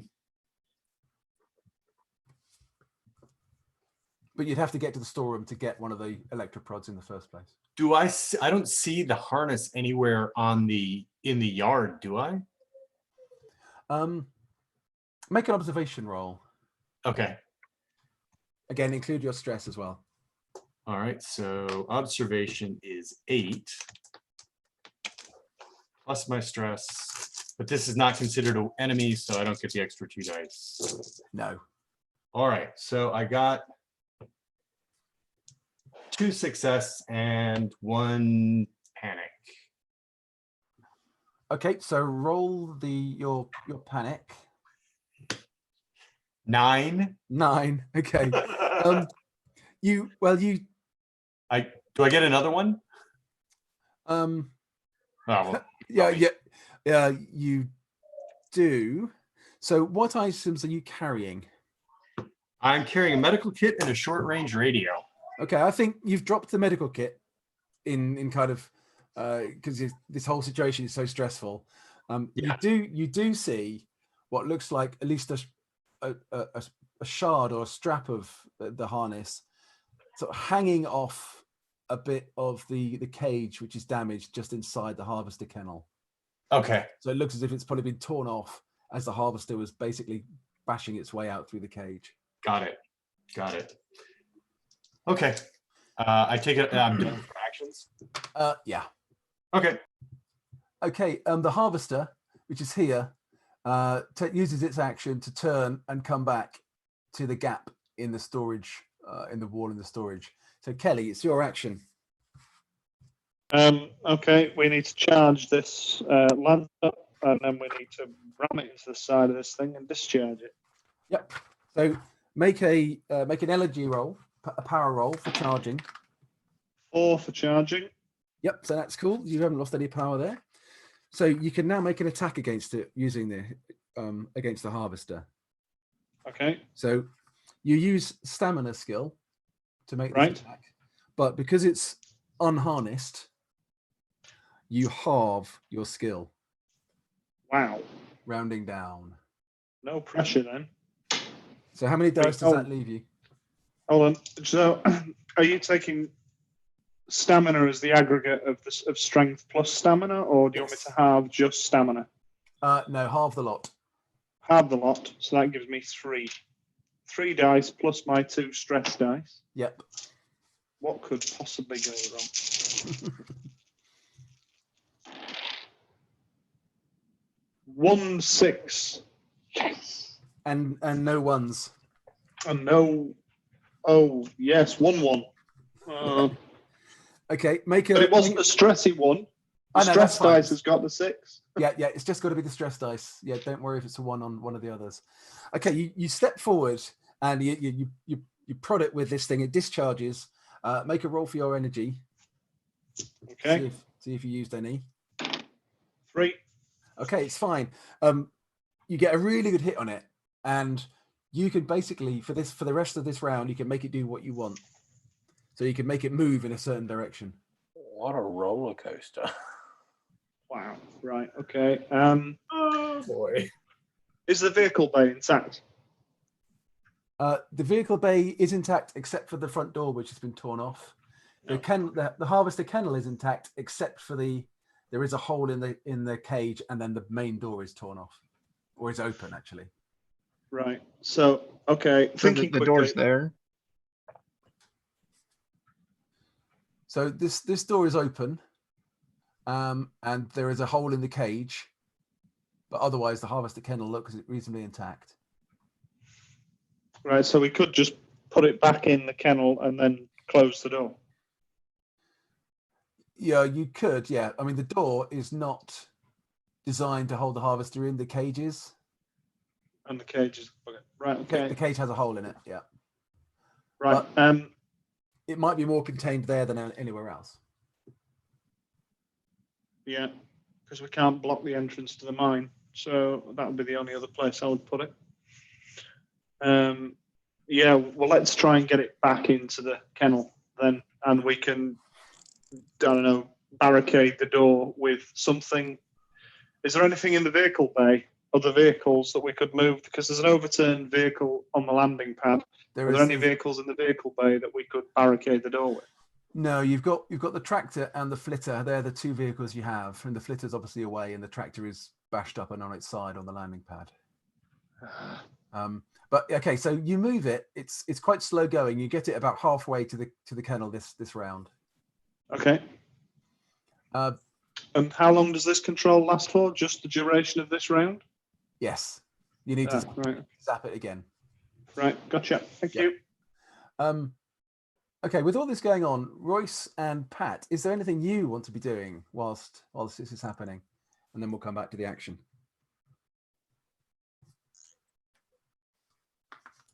No, I guess that's a no. Well, it could. I'll head out into the ready room, and that's where Benny's jumping up and down, right? Still. So Benny's outside. Okay. Yeah. Are there windows in this section, like on the ground floor of the ready room? Would they see me? No, not on the ground floor. No, there are windows on the upper floor, but not on the ground. Okay, so no one's in the ready room where I just come into there. Nope. All right. I'm going to go back down to the basement and try and make over to the stores, because I'm really worried that we can't open doors at the moment. So I want to try and see if I can get some batteries. Well, there are doors down there. Do you have? Oh, you're looking in the stores down there for batteries. Got it. If we is this in the basement, Pat? Yeah. Right. Okay. We'll come back to you then in a moment, because you'll have to contend with the snakes. Yeah, I know. Okay, Danny, you are Yes. sort of outside here running in the direction of the kennel, were you? Yes. Yeah. Okay. So you're sort of most of the way there, as Kelly is bringing the harvester at least momentarily under control. Which, yeah, Danny, sees Kelly's leading it into the kennel, so Danny would be starting to get ready to go close that door. Yep. Okay. Benny and Peyton. Dad, what are we doing? Yeah, Peyton, Dad. I thought we would try and get the harness. It's right there by the harvester kennel. Maybe we can use that to we can help Kelly help Mom get that back up on the harvester itself, and then we'll have better control over it. We can keep that thing under control, and then we can try and restore power. But we need to get the harvester under control, or it's going to tear the whole place apart. Yeah. Okay. It looks like Mum has got it partway into the kennel, though. So you're saying we need to get into the kennel first? We should help her get that harness on the harvester. Someone's going to have to put it on while she keeps the harvester under control. Okay. All right. Well. Oh God. Okay. Cool. Let's head over. Yeah. Shouting across the control block, the front of the control block. Yeah. So I'm. That's what I would be doing, is headed for the harvester kennel now to help try and get the harvester harness on it. Okay, that might be exceedingly difficult, but you can give it a go if you wish. Yeah. Okay, Kelly. It's that, or we all die from the harvester. Pardon? I think it's that, or we die from the harvester. Okay, Kelly. You called. It's your action. You need to Right. We've got to prod the beast again. So I guess we've got to go through the whole charge, discharge. Yep. Pray to the gods. All those good things. So charge dice is a 6. Okay, it goes down to 1 power. Okay. Make note of that. Right, now I'm guessing it's an attack, and did you say I've got to do that half stamina? Yep, so I think it was 5 dice in total with your stress, wasn't it? Unless you've got more stress since then. No more stress since then, not that I'm aware of. No, You've not told me something. So it's 5 dice. Right, here we go. Think 6s, boys. Think 6. I have 1 6 and no 1s on the stress dice. Okay.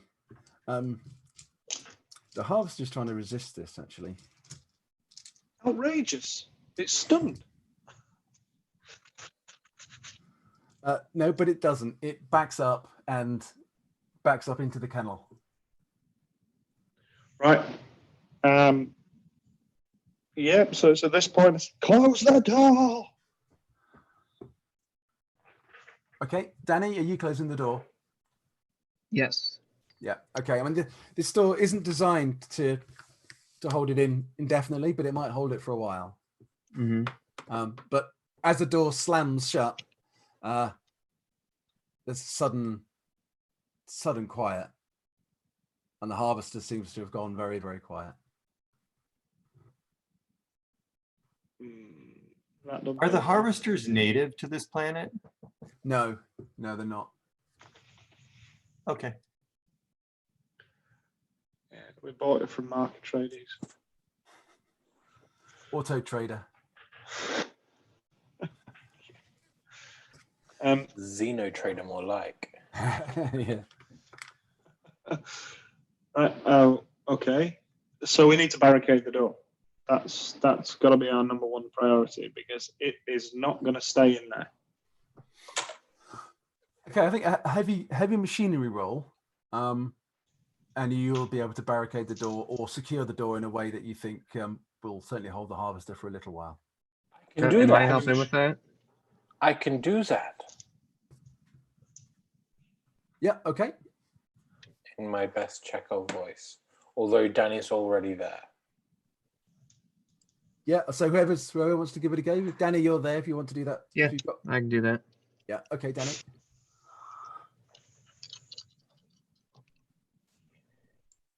Two successes, but a panic. Okay, roll for your panic. 7. 7. Okay, you start to twitch nervously. As you're doing this, you feel like you are making the door stronger. You can hear the harvester rustling around inside, kind of waiting, just for it to burst through the door as you're fixing this. You gain an extra point of stress as you're trying to hold your nerve whilst you're fixing the door, but it doesn't. The noise doesn't get any worse, and you manage to fix the door. The door is certainly better than it was. You do wonder if the harvester really went for it, whether it would actually it would hold for very long, but it would certainly hold for a while.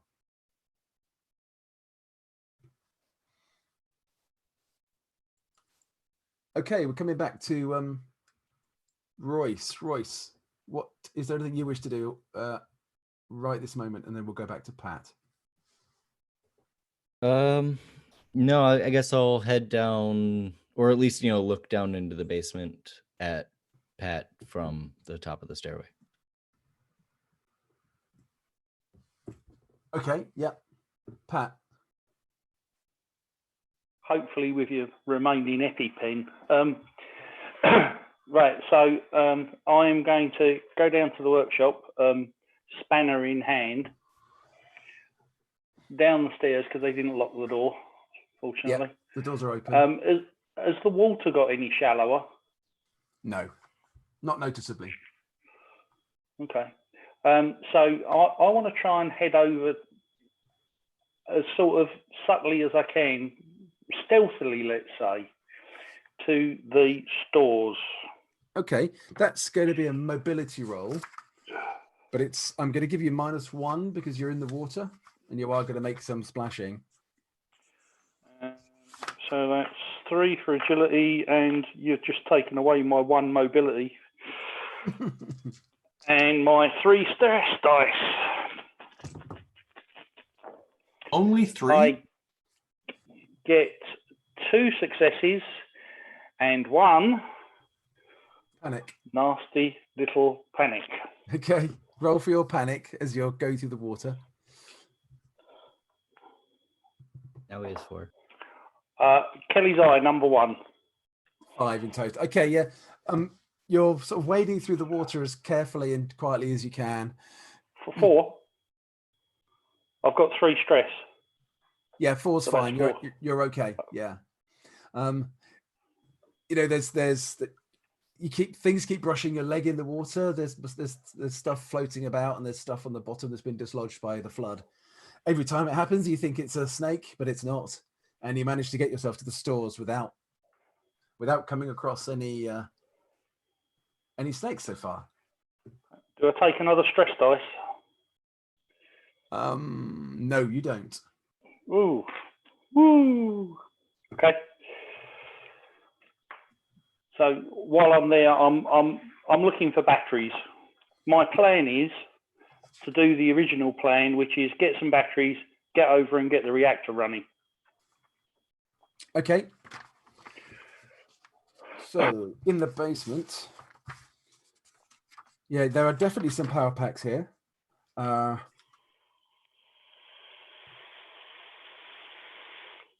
So there are 4 power packs here, each with 3 power. Okay. On my gear sheet, there are 1, 2, 3, 4 empty slots. Yep. So you can pick up 4 power packs.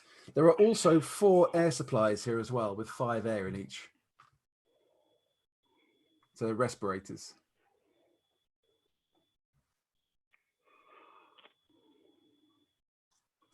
You'll probably need an equipment slot to pick up the fuel rod too. Yeah, good point. Okay, I'll take. So you say the batteries have got 3 power? Yes. I'll take 2 batteries. Yep.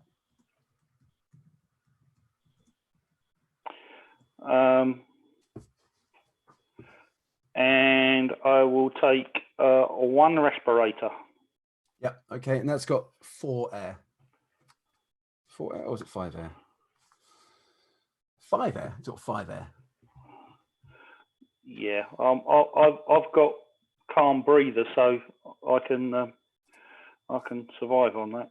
And that leaves me 1 slot to sort the fuel rod out. Yep. Okay, can you make another mobility roll for me, please? Because you've been there for probably 30 seconds sorting all that out.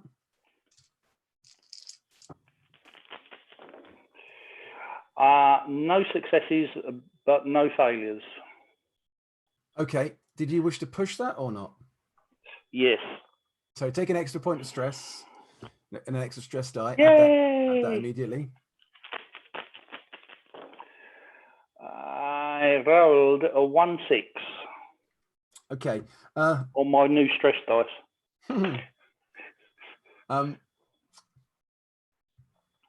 Yeah, you're not moving as carefully as you were as you're packing up all this stuff on your suit, and you can see there is definitely something moving in the water near you.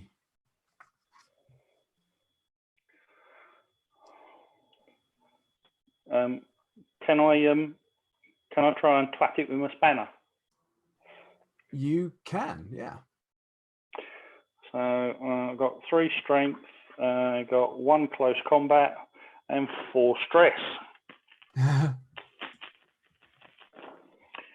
And I rolled 1, 2, 3 6s and no stresses. Okay, it sees it coming, and it's trying to dodge you, and it's rolled 3 6s as well, and it's basically dived under the water. So you kind of scared it off for the moment, but you didn't actually hit it. Okay.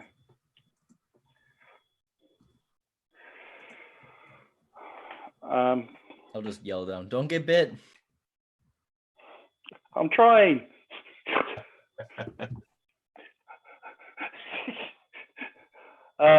Okay, cool. Yeah, so you managed to get out. As you're trying to get out, the snakes are definitely taking notice of you now, but you can get to the stair and get out without them catching you. Oh, I actually wanted to go to the reactor room. Ah, okay. That's why I got the battery, so I can open the doors. Okay, cool. I think we need to go for initiative then, Pat. Okay.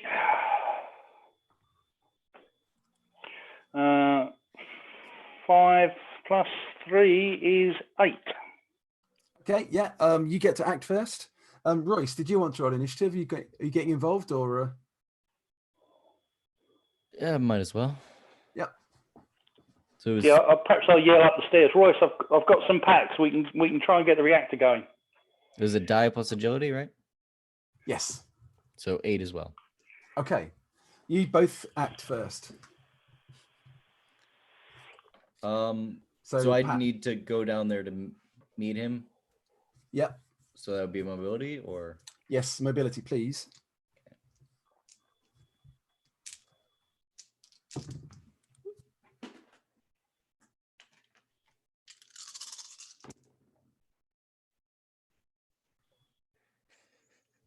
One success, 3 panic. Oh. Okay. Right. So roll 3 panic and take the worst one. Oh, okay.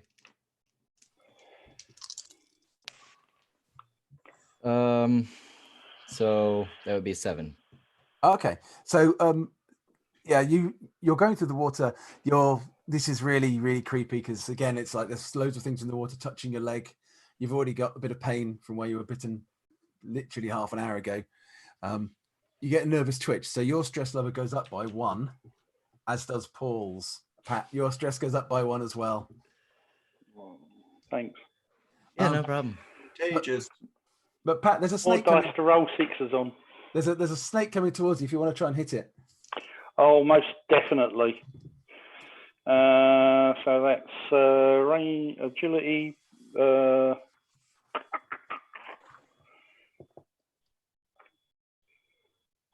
What am I rolling? That's 3 strength plus 1 for combat plus my 5 stress dice.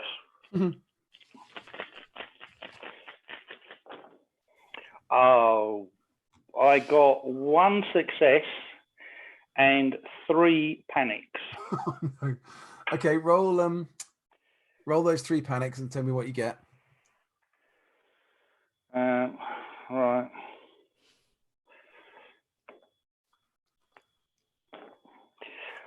Uh, 10.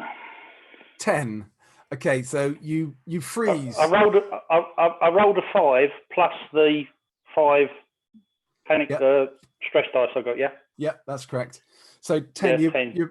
You're about to try and hit it, and you freeze as you just don't know where to strike because it's just dark and it's shimmering with all the water. You're frozen by 1 round. You lose your next action. Your stress level and the stress level of everybody near you goes up by 1. Sorry, Royce, you get 1 as well. Sorry, Royce. Touche. Oh my god. Okay, it's the snake's action, and it's going to try and bite you, Paul. No, surely not. It misses. Good for that. So Royce, you get an action for the next round.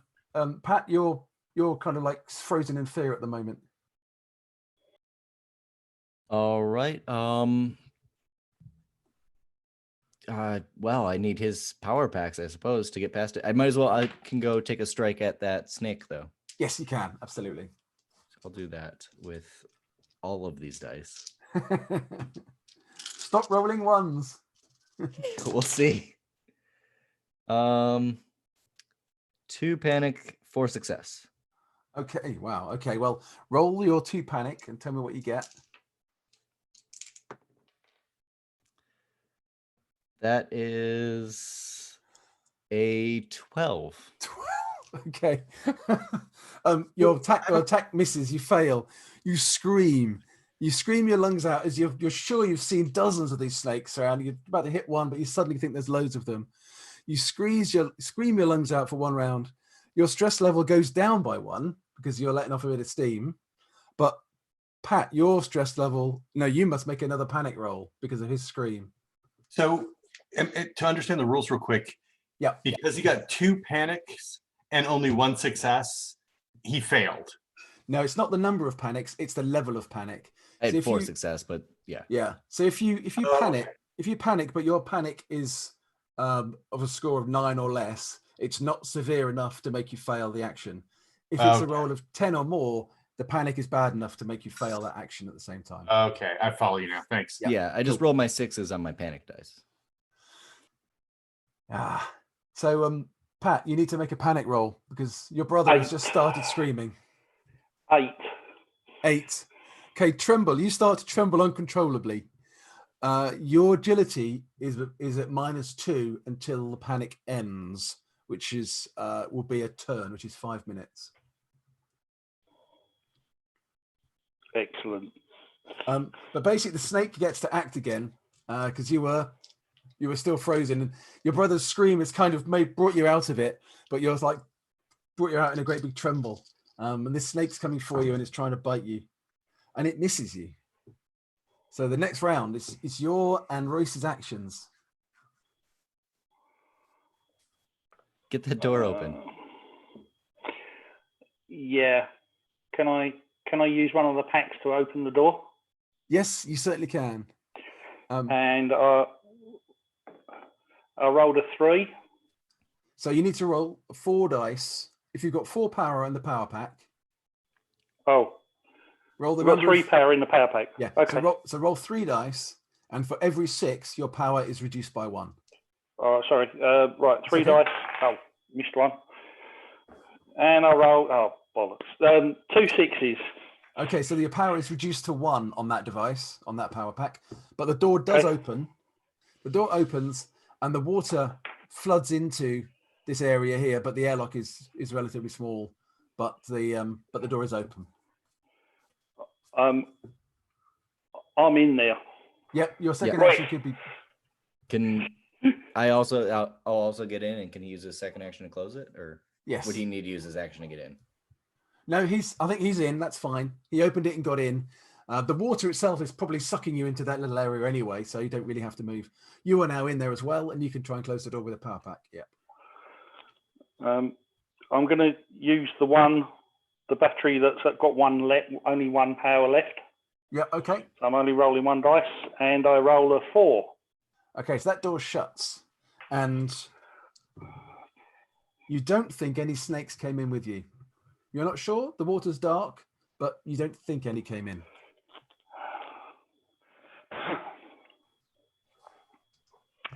All right. Right. Okay, you have an inner door. Okay, Yeah. I'm going to use the one with one bat left. Okay. Rolled a 4. Okay, you still got the power pack. This area is now really dark. Do either of you have a torch? I No. didn't pick one up from the stores. That was a bit stupid. Okay, I'm gonna. Okay, hang on. Everybody was talking about air respirators. I'm going to be kind and say that one of the power packs was attached to a torch. So you do have a torch. Okay.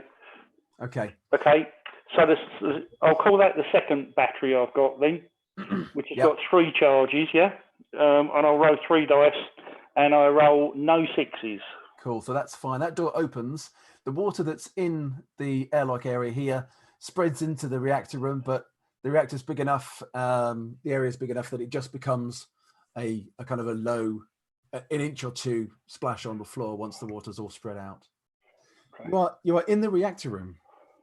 Let's quickly cut back to everybody else. So we are out on, you've just closed the harvester kennel door. Kelly and Danny are up by that door. Benny and Peyton, what were you doing? Were you heading in that direction? Yeah, we were heading running in that direction. Yeah. Yeah. Okay. What are you guys doing when you get there? I saw the harvest, or the harness for the harvester. It's on the gate in there. Do you want to? Shouldn't we try and get it? I think we need to load up with more of those lancers before we do, just in That makes case. sense. Okay, 1 second, please. But yeah, carry on talking. But yeah. I think the more of us that are wearing these lancers that we're able to keep the harvester back, the better, and then we might be able to get the harness on, or maybe even knock it out in order to get the harness on the harvester. But what do I know? Yeah. Do we need Okay. specialized training to use the lances? You do. You need you need a talent, but that's why I said you'll get enormous negatives if you try and use it without the talent. Yeah. That's fine. I have some tools, which is a +1 to heavy machinery and contact. That's no good here, I don't think. It's a stamina roll. Yes. Stamina roll. Okay. So maybe I should try and grab the harness. Okay.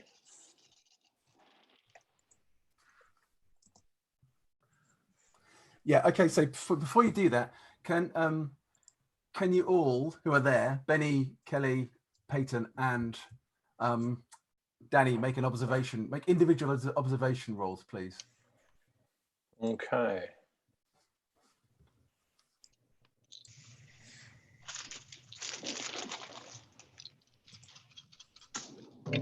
My watchful talent.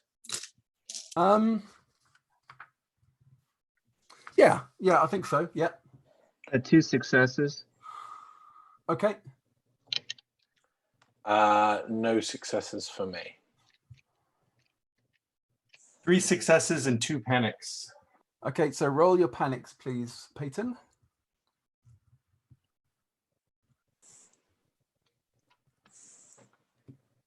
10. 10.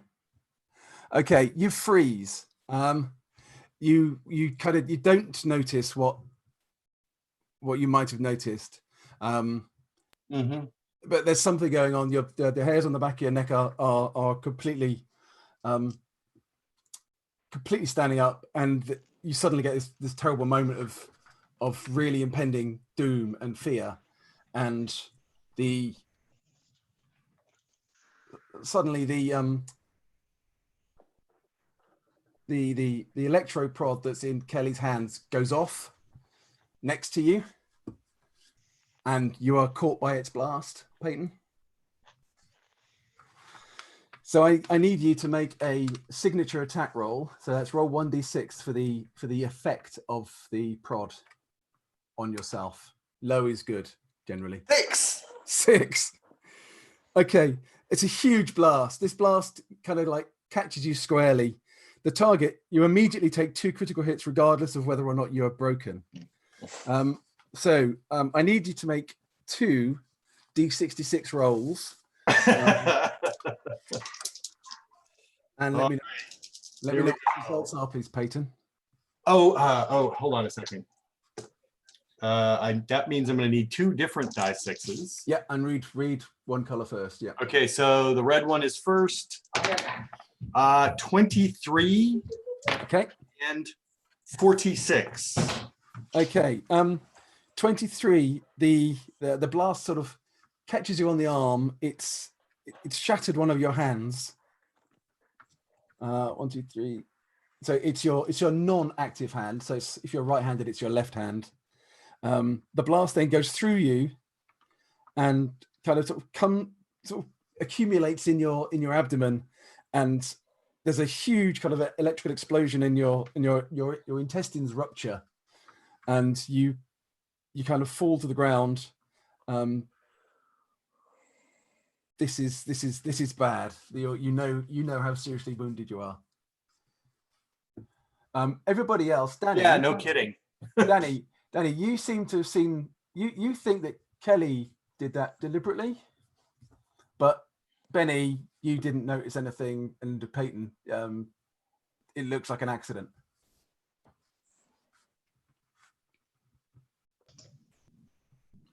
Patricide, is it? It just went off. There was a problem when I was attacking the thing. It discharged, and it was just perhaps it was storm damage. I don't. It just went off.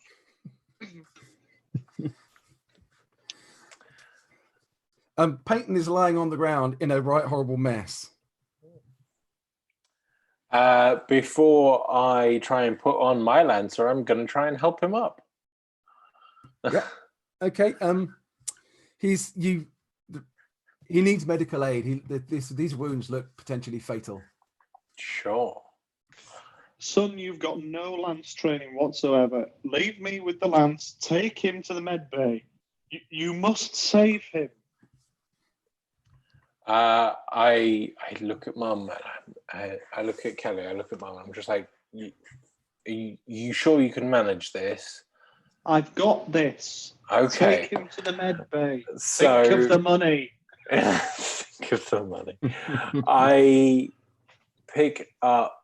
I help Dad up, and I put, one arm over the shoulder. I'm going to help him back. I recall Peyton drops a med kit just outside the airlock. Yes. I think. Yep. So on our way back there, it's gonna be a little bit slower, but I will try and pick that up on the way back. Yeah. Okay. That's fine. Danny, what are you up to? Starting to head inside to the harvester kennel, like through the storage area. Okay. I'm just gonna try to get that harness on the harvester. Godspeed, man. Godspeed. Okay. You think with the two of you that putting the harness on the harvester is going to be suicide? That's the craziest thing you could even think of. There is no way we're going to get it on there. Remember, these things are juveniles when these harnesses are put on. The odds of a harness coming off, millions to one. We've got more chance of getting off this rock than we have of putting a harness on that thing. So why would we do that? Do you just want to try to get something else in front of this door then? Because yes, genius. Yes, absolutely. Yeah, I need your help, Danny. We need to barricade this door. Then I can go in safely and make sure my husband's okay. Okay, whilst you two are doing more to try and barricade that door, Benny and Peyton, so you can get back to medical. Benny, do you have medical aid? I do actually have medical aid. Okay, did you wish to do medical aid? If you fail the Yes. roll, you fear your father might die. Oh, okay. I get him back into the medical center, and I am doing this medical aid. So the medical bay will give you +2 dice. Okay, so I've got 4 empathy, 1 medical aid +2. And your stress. And my stress. So that's 7, 8, 9 dice. So yeah, I have 2 successes and no ones. Right. Okay. So this takes a turn, but you've stabilized him. He's not going to die, but you're in quite a bad way, Peyton. Yeah, I'll bet I am. You can move about, but very, very gingerly. You can't run or anything. You can't climb, crawl. You can move about with the help of someone leaning on someone's shoulder. The quality of that medical care must be Star Trek. So, you know, it's just take this tablet and you'll grow another kidney in a minute. Yeah. Okay, back to the basement.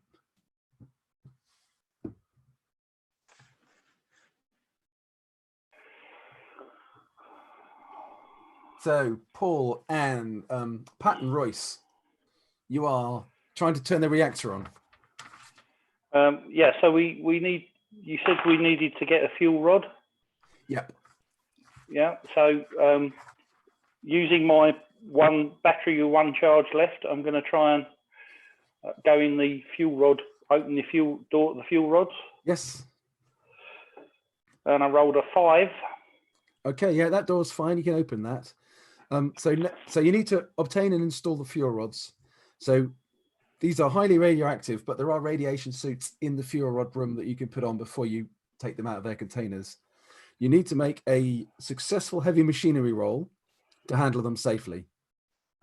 Royce, if you have heavy machinery, you can help. I have no points in it. Okay, so you can't help him on that then. So you need to make a heavy machinery roll and don't fail. If you fail, it means you've put the real fuel rods in the reactor, but a little bit of radiation has leaked out. You haven't done it very safely. All right. Well, for what it's worth, we put on the radiation suits.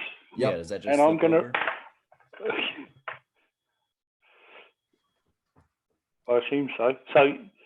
So I've got 5 dice for heavy machinery, plus my 6 panic dice, and I'm beginning not to be able to hold them all.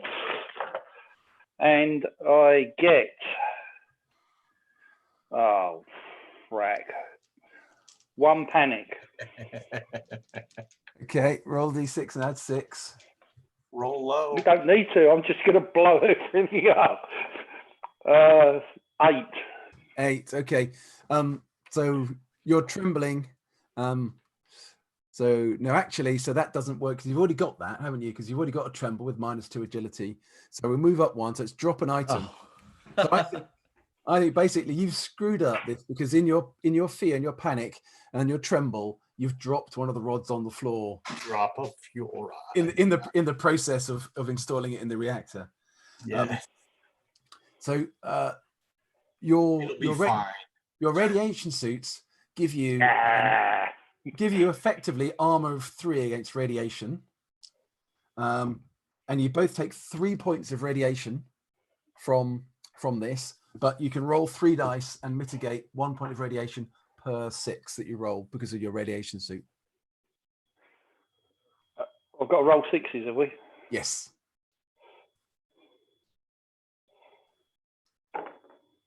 None. Yeah, Okay, that goes into the radiation tick boxes. It does, yeah, exactly. So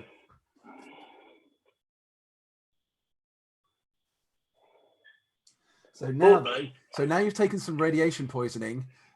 You need to make well, actually I'll do it because it's basically you take an attack from this radiation in effect. So Royce, it's 3 dice of the radiation against you. You don't take any damage from that for now, but you've still got 3 points of radiation.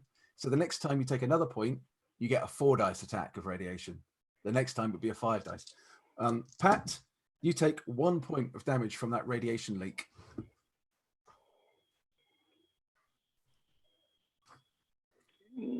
Trying to find me damage. Yeah, hit points on the top left. Health. Health, yeah. And then radiations. Sorry. 1 point, yes? Yep, so you take 1 point of damage to your health, but you've got 3 points of 3 radiation. and they will stay with you. Yeah, okay. Okay, but you have managed, having dropped the fuel rod in the way, you've managed to get it in the reactor in the right place. So another final heavy machinery roll will turn the reactor on. Okay, so that's 3, 4, 5 plus 6. Did I pick up an extra stress for that last one? Yes, you might need to have a rest after this. Get rid of some stress. I might need bigger hands to roll all these dice.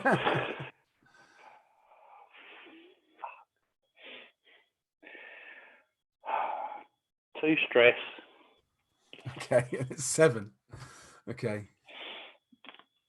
And no successes. And I rolled a 1. Another stress. Sorry, I rolled a 1 plus 3, 6, 7 is an 8. 8. You've already got that. So you drop another item. What items do you have on you? Respirator. Yeah, you drop the respirator. And I would advise maybe you wish now you've got so the reactor hasn't come on. You can try again to turn it on in a bit, but you might want to collect yourself before you try. Yeah. You feel quite safe down here, so this is a safe location if you wanted to rest for a while. I think that's a good idea. Do you not agree, Royce? Can't hear you. Very, very good idea. Yeah. Yeah. Okay. Let the McCoys kill each other up topside first. So we imagine. Okay, so you two guys are going to rest for a few minutes. Up top, what are you guys wanting to do? So, I think what's happened here is you managed to find some debris to put up against the harvester door. It's not much better than it was. You can then reconvene in the control room, in the medical aid room, if Kelly, if that's where you're going, to see how your husband is. And if you wanted, you could spend a few minutes in a safe area resting to regain some stress. Yes, first of all, I must check on my husband, who's obviously to see if he's still alive. Yeah, there we go. We'll go with that. She's going to finish the job. Yes, I'll take along my trusty spanner and see if I can beat the health into it. Okay, Danny, what are you doing when Kelly goes back to medical? Danny's going to start heading over to the comms array. See about getting that antenna put back up. Okay. Start walking that direction. Yeah. Okay. Cool. You quickly see, Danny, that it's going to be at least a 2-man job to get that array back up. Even for where you are down in the bottom, you have to go to the top to actually get to it. But it's quite a big thing. It's not something you could do on your own. And I guess maybe getting the power on is possibly most important. So I'm going to jump us forward a few minutes. Can I take a rest in the hospital? Yeah. So I think everyone can rest for 20 minutes and lose 4 points of stress.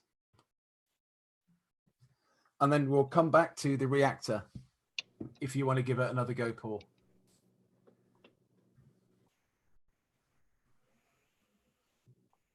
Yes, and sorry, I've lost 4 points of stress. Yes. Ooh. Weight off your mind, huh? Well, it's certainly 4 less dice to roll. Half a weight off your mind. I'm down to 3 stress. So, okay. Can I wait within the fuel rod room this time? Not that I don't trust him. you can wait where you like, Royce. But I don't trust him. I was just thinking while we were sitting there of how, if Embry were here, he would be inspiring us to do the best work we possibly could. And I was thinking of how much I miss him, but I know he's in a better place now. And that is my signature item and my pitch. Yep, have another stress back. Thank you. That's good. Yeah.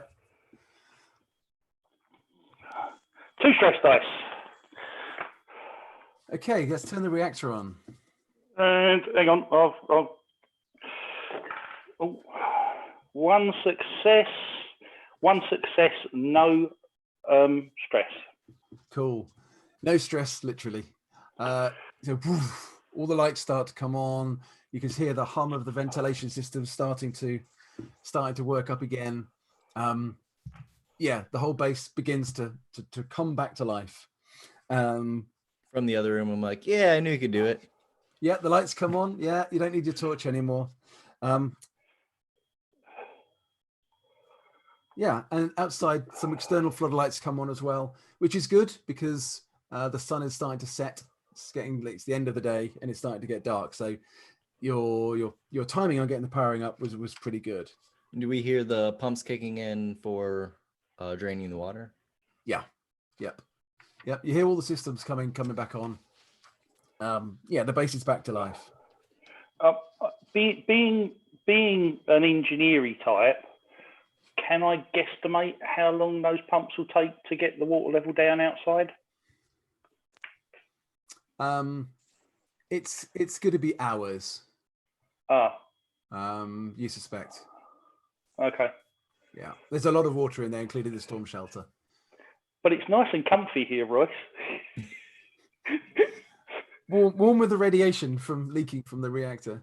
Yeah, exactly. Well, I think now the power's open, I think we should retreat to the airlocky bit, the bit between the reactor and I agree. Yeah, so the doors are working now, so you can operate them normally. You do though hear, and all of you also who are inside the medical bay hear an alarm coming from the control deck, which is an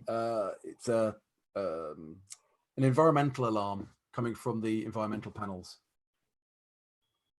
Oh no, the fence has been down this entire time, guys. Quick, we've got to get back up to the thing. The control deck and flick the switches and look at the blinking lights. Exactly. I need to see that Unix system so that I can really, operate it. Sorry, Dave, very quickly, before we moved back into that airlock, could I have picked up that respirator or is it broken? Yeah. No, you can pick it up. That's fine. Okay. Yeah, you just dropped it. Yeah. Thank you. Yeah, okay. Also, the ventilation systems are now working, so any of the dust that got inside the base is now being cycled out of the air. I take it the doors that were open are now closing. The external ones are, yeah. And can I look around for I would like to get a syringe of sedative. Yeah, okay. Okay. So I'd like to just point out, Payne, that you because you failed your observation roll, you've got no thought actually at the moment that. Oh, you're right. Hang on. I understand. Okay, hang on. This happened to me the other day. I've got some bloody music playing. And I don't know why. It's affecting the screen. Yeah, it's me trying to turn it off. Okay. I hope that was the right thing to turn off. Because it happened the other day. Just for some reason, YouTube just started playing something.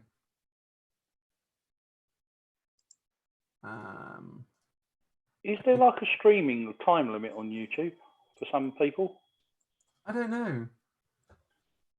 I'm a bit worried. Are we still working? Still live. Yeah. Still says we're live. So it says I didn't screen get sharing any is- music coming through on the stream either. Yeah, we haven't heard any music or anything. No, I think it was just luckily enough for me, as it were. I've just got to get my. Okay, this. Sorry, guys, bear with me one moment. Close any YouTube tabs apart from the streaming tab. Yeah, that's gone. I'm just trying to get my Zoom screen back up how I want it now. No. Maybe if you stop sharing your screen and then start. Oh no, let's come back now. I was going to say stop sharing it and then start sharing it again, but there we go. That's come back. There we go. That's better. There we go. Go back to screen share. Oh no, Dave Whitten, that's better. It's screen share any minute now, Dave. Sorry, guys. I'm a bit of a noob at this. No, why is that gone? Okay, so I've got. Oh, I don't understand. So I don't use this very often. YouTube's just caught up. There should be a few seconds delay at least. Okay, so Yeah, for some reason my screen sharing is not working terribly well. That's all right. We've all got the maps anyway. Yeah, cool. Okay, so yeah, sorry about that, then, guys. So yeah, where were we? Yeah, so power was back on. So there's an alarm, and we kind of started running up to the control deck. Okay, so is everyone going up to the control deck? Absolutely. Yeah. I'm Okay. staying in the medical. Not the Hatfields. Yeah. But I have a radio with me, so anyone else with a radio can share information or keep me in the dark. Either way. I'm heading up there. I have a radio. It's fine. Okay. Cool. Thanks, son. Right. So you get up to there. There's a panel. All the computers have come to life. All the systems have come to life. The environmental panel is sitting there. It's basically the radar screen. It's a radar warning. And you can see on the radar, there's a large shadow to the east. It doesn't look big enough to be another storm. We need to get the electric fences on. You think it might be some insects, possibly, yeah. So if you want to all the panels are now up and running. So if somebody's got Comtech, they could try and diagnose where some of the problems might be, or I have Comtech. I have Comtech. I've got Comtech. Okay. I have tools that give +1 to Comtech. Can I give them to someone with Comtech? Of course, I have the tools as well. I wish to be like, here, use these and toss them across. Yeah, cool. In that, yeah. So who's making the Comtech roll? I believe I am. Okay. Other people who've got the skill can help you. So for every person who wants to help you, get an extra bonus dice. Who has the skill that's near me? So I think everybody is there. Peyton's not. Royce and Pat. Have you joined them there? No, Royce hasn't. Pat?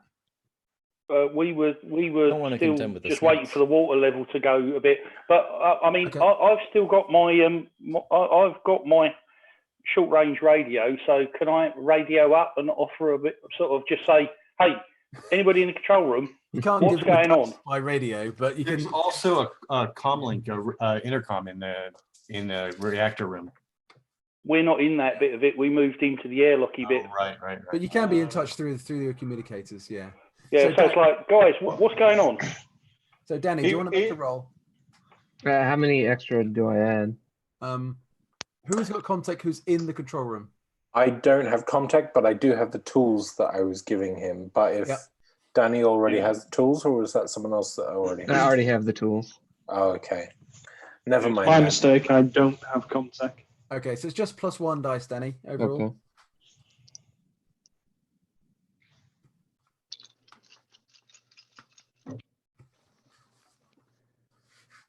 Well, I'll have to push that. Take a stress dice. Yep. 1 success. Okay, that's good enough. So you diagnose a number of things. The comms system, the local area comms is fine, but the long range comms is down. You can't make contact with the colony, which is about 1,000 kilometers away. You might be able to make contact with Miller, McCoy, and Adelaide, Hatfield in the flitter, but it depends how far away they are.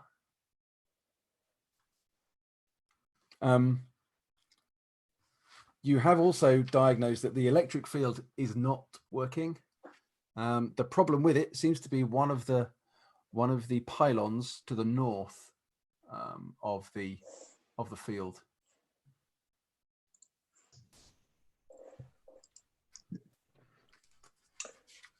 Oh, okay.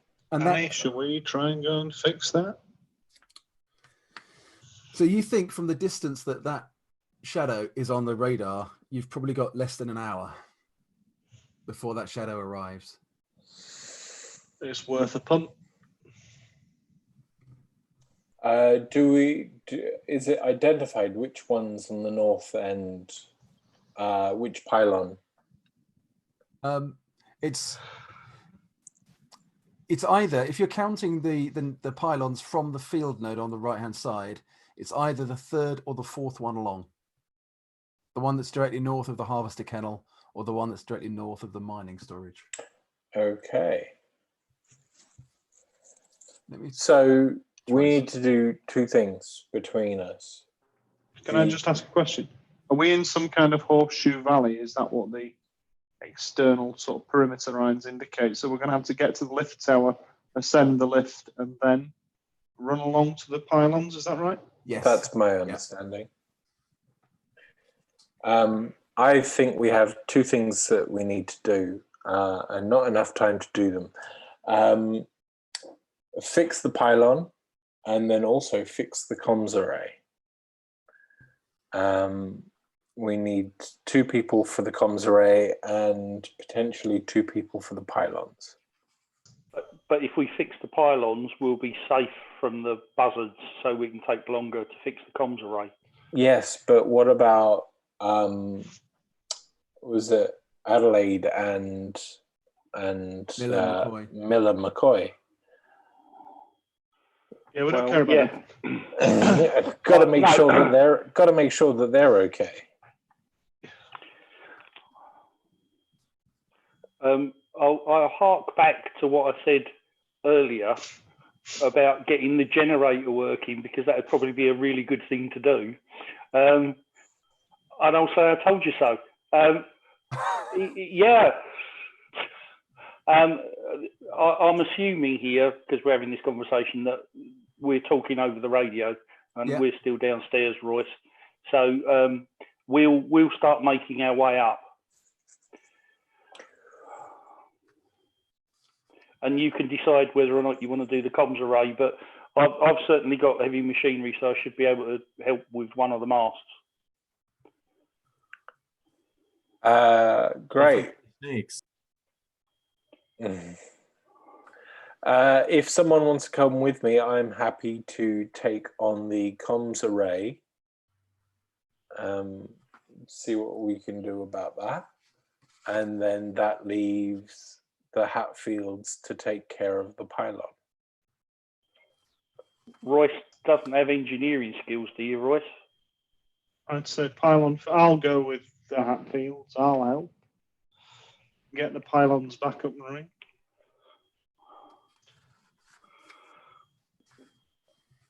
Anyone? Danny just starts. Perhaps Kelly, you'd be better off going and looking after the comms array. No, my skills don't lie in that area. My skills are more power based. Danny just starts walking out of the comm room. He's like, "Come on, Benny, let's go get that comms array fixed." All right. Like ignores everyone else, just walks out the door. Yes, Danny, I like it. I like it. Let's do it. All right, Mum. I will see you later, and hopefully we'll get through this, and it'll be great. Dad, don't go anywhere. Take care of yourself. Not going anywhere. We'll see you in a bit. We'll let you know how everything goes. Be careful. Always. Okay, so who was going to the comms array? Benny? And else? Danny, I think. Yeah, and Danny. Yeah, okay. And who was going to... If we're leaving where we're going anyways, I'll go with them then. Okay. So that's Try to catch up. Royce. You're going with them. Yeah. Okay. So that's Kelly and I going to try and fix the thing that's going to stop us all from dying. Yep, okay. So fixing the comms array, it takes you a few minutes to get there. Fixing the comms array is going to be a bit of a longer job. It's going to take a number of shifts, a number of hours, but we'll come back to that in a moment. Pat and Kelly, so you're heading up to the pylons, yeah? Yes. Yeah. Yeah. Okay, that's all Don't fair. they have to get past the snakes first? Are you Just try to trying to help. spoil this for us? Thanks. No, as the pumps are working, the snakes seem to have disappeared. Oh man. Sorry, How Peyton. generous. Sure, I can find some other way of screwing them up. Don't worry. So yeah, it's going to take you about 15 or 20 minutes to get the tools you need, get to the lift tower, get up, get across to the pylons. Yeah. You're doing that? Yes. Kelly and Yes, Pat yeah. are. Okay. Sorry. Yeah, that's all right. Okay, so Pat and Kelly, you get to the pylon. So it takes about 20 minutes. In the distance, now you're on top of the cliff. You can see in the east a kind of a dark smudging of the horizon, which kind of foretells of the insects to come. Yeah, and I've just thought of a fatal flaw in our plan. So We didn't leave anyone in the control room to switch the damn pylons on. my husband's there. We Yeah, can where get is him Peyton? to do it. He has a radio. Oh, I'm okay. basically non-mobile in the medical bay. I can't move around without help. So I think Oh, it's got- Peyton, In the you control room, could. that's fine, but someone would have need to basically move me there first. So I think Peyton, you can move on your own, but for each round that you move, you'll need to make a stamina roll, and if you fail it, it'll take a point of damage.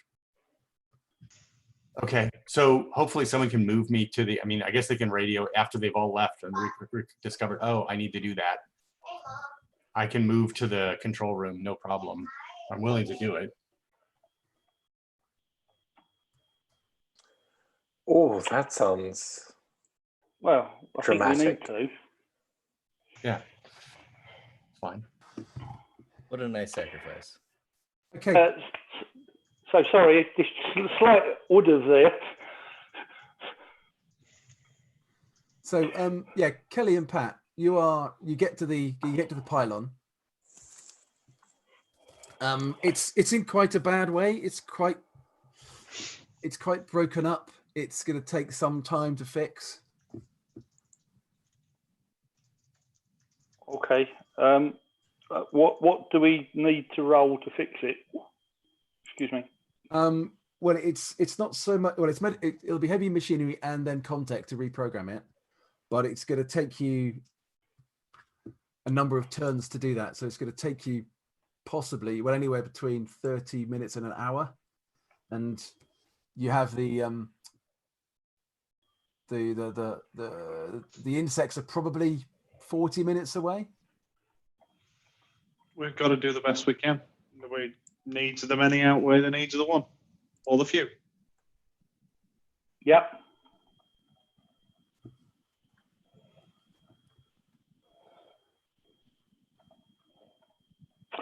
So, heavy machinery roll? Yes. And I can assist on that. So does it get an extra dice from me by assisting, or Yeah, how does that absolutely. work? Yeah. Yeah. So Kelly, I've got 5 heavy machinery. Is yours better than that? My heavy machinery is 2, but on aggregate with strength that becomes 6. But I think I can give you 2 dice by helping. you give him 1 dice by helping. 1 dice. One dice. Well, Yeah. yeah. So I'll just help you. you have a go at it, and I'll help you. So I'm rolling 5 dice plus the 2 stress I've still got, and I roll 2 6s and no stress. Nice. And this is heavy machinery, yeah? Yeah. Yeah, okay. And, oh, that didn't include. That didn't. I need to roll another dice because I only rolled mine. I didn't roll the one that Kelly gave me. So I'll just roll that as well, and it's a 5. So 2 successes. Yeah.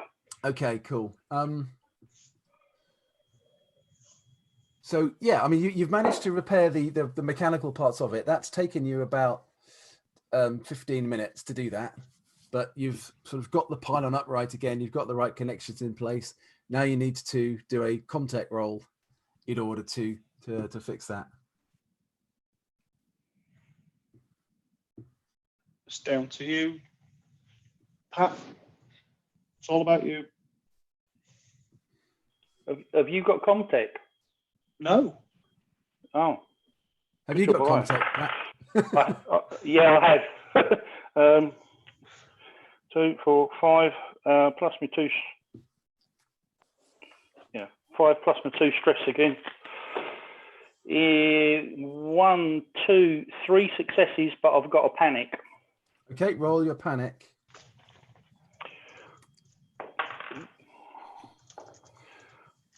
Four plus 2 is 6.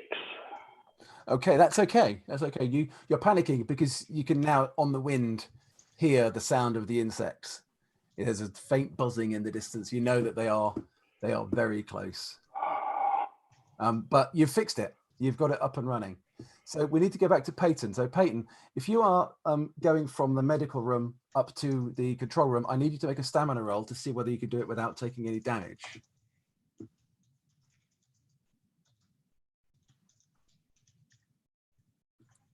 Yeah, Peyton? Okay. Yep. I'm trying to get it unmuted. It took a couple of tries. That's all right, fine. I got 1 success. Okay, so and no panic. Cool. So there's definitely blood seeping through onto your bandages. It's not good. You haven't taken any extra damage, but you are in the control room. The guys who are on with the comms array, you managed to get up there again, and it takes you about 15 minutes to get there. You are sort of heaving up the aerial that's fallen over the side and is sort of hanging on with a few wires. You get the report from Kelly and Pat that they're fixing up the pylon. You are inside the pylon boundary, so when the electric field comes on, you should be safe. So Pat and Kelly, you radioing through to Peyton? Yes, absolutely. We'll radio through to him. Turn on the array. Should be back. The power's on. Turn on the fence thing. Yeah. Okay. As you do that, Peyton, are you saying anything?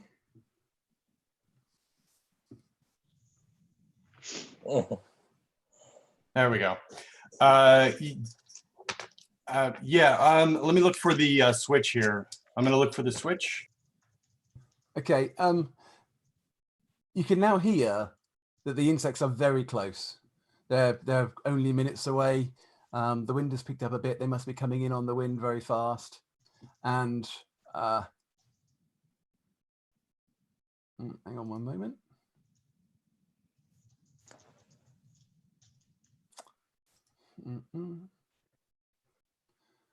Bear with me, please.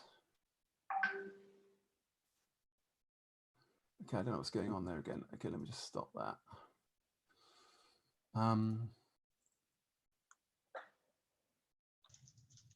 Sorry, bear with me a second.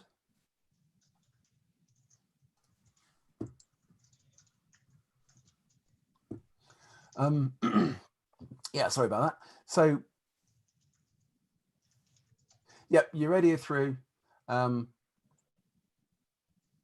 Peyton's responded, and then you feel the ground shudder.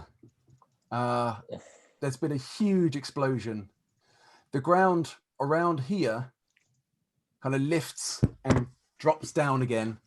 The buildings all start to crack and crumble, and the glass on the front of the control panel blows out. I think, Peyton, the force of the blast throws you out as well, and you land on the ground, bleeding your last. But the reactor has exploded. Shit. Does that... Oh, God, okay. So we've lost power again. Everywhere goes dark. Thank you for that, Royce. Everywhere goes dark. If you haven't got a torch, you've got no light. You can hear... Well, you can hear two things, actually. You can hear the insects to the east coming very, very fast. But you can also hear from the north the sound of the flitter. Right, we need to get to the landing area. We've got to get to the landing pad, and we've got to give them some indication because it's completely dark. The tractor's in the middle of the landing pad. Absolutely. Okay. Over the radio, right? Have we got any weapons, any guns, anything we can pick these insects off with? There were guns in the vault, which is next to the reactor. Dave, just Yes. quickly, I'm at the comms array. It's a building. We were working on the antenna, but if I jump into the comms array, knowing that the flitter is nearby, can I be in communication with them? If that building has its own... So the comms array itself is, it's not actually a comms station. If you've got a communicator, you can communicate with the... I have a radio. Yeah. So if you've got a radio, you should... The flitters should be within range. You can see its lights in the distance now. Great. Yeah. So I'm just gonna get on the radio with them. I'm gonna be like, flitter, pick up. There is an overturned tractor on the landing pad. And we've got bugs coming in from the east. Yeah, you get a response. Miller McCoy responds, saying, "What the hell's been going on?" I mean, I'll tell you when you get here, mate. The day we've had. What a day. Okay, Benny. Yeah, don't worry. We're coming in. I'm bringing her in. I'm bringing her in. Be careful on the landing pad. Okay. Okay. Yeah, I'm bringing her in. Don't worry, I'm bringing her in. Can you all make observation rolls, please, and let me know. Can I switch my torch on? You can, yes, you can. Make observation rolls and let me know only let me know if you succeed. It doesn't matter how many successes.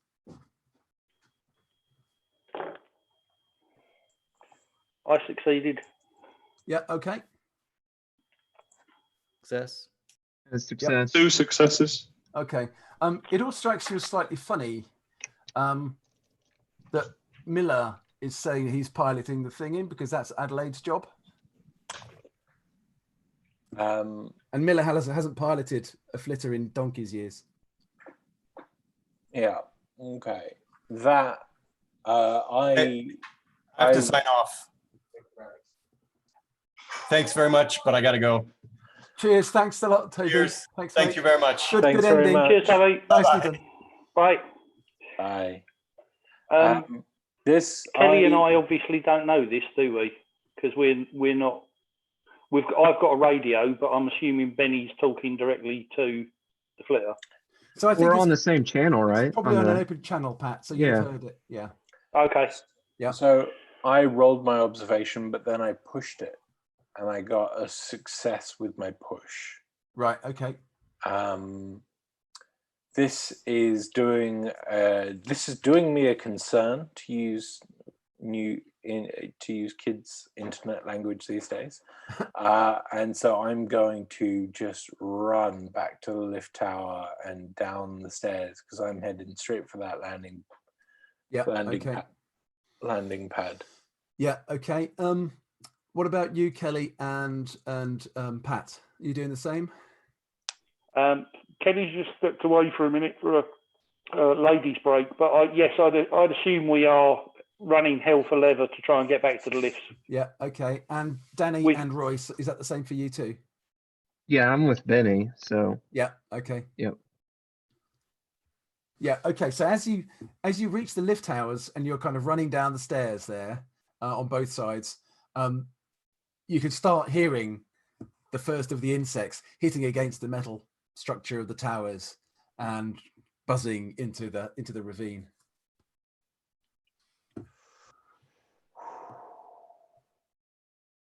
Okay, if we're waiting for a moment for Kelly, I'm going to do exactly the same.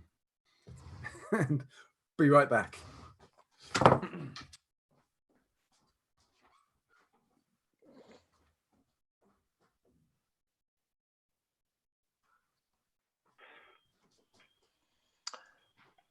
This is fun for a stream, don't you think?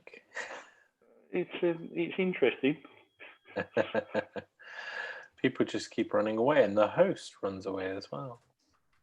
That's right. No, this is all going to be on the recording, so I need to be careful. In Alien, there's no hope for anyone. No, I feel like we've done fairly well considering. I've got a game of Hope's Last Day lined up for next weekend. I've run it half a dozen times or more now. Every time I've done it with different people, and they've done different things. So it's always been very interesting to see how they play through the scenario. It's been different players, different numbers of players, and they've taken it differently. They've gone for different approaches. But I've also got the Hope's Last Hand document from Effect. So I'm going to try and pepper in some of that stuff as well for next weekend. But yeah, I'm looking forward to it. I really like this system. I think it's been a while since I've played Coriolis, actually, but I'd definitely be up for playing Coriolis again at some point soon, I hope. Sorry about that, chaps. Oh, welcome back. I've ever played Alien and survived.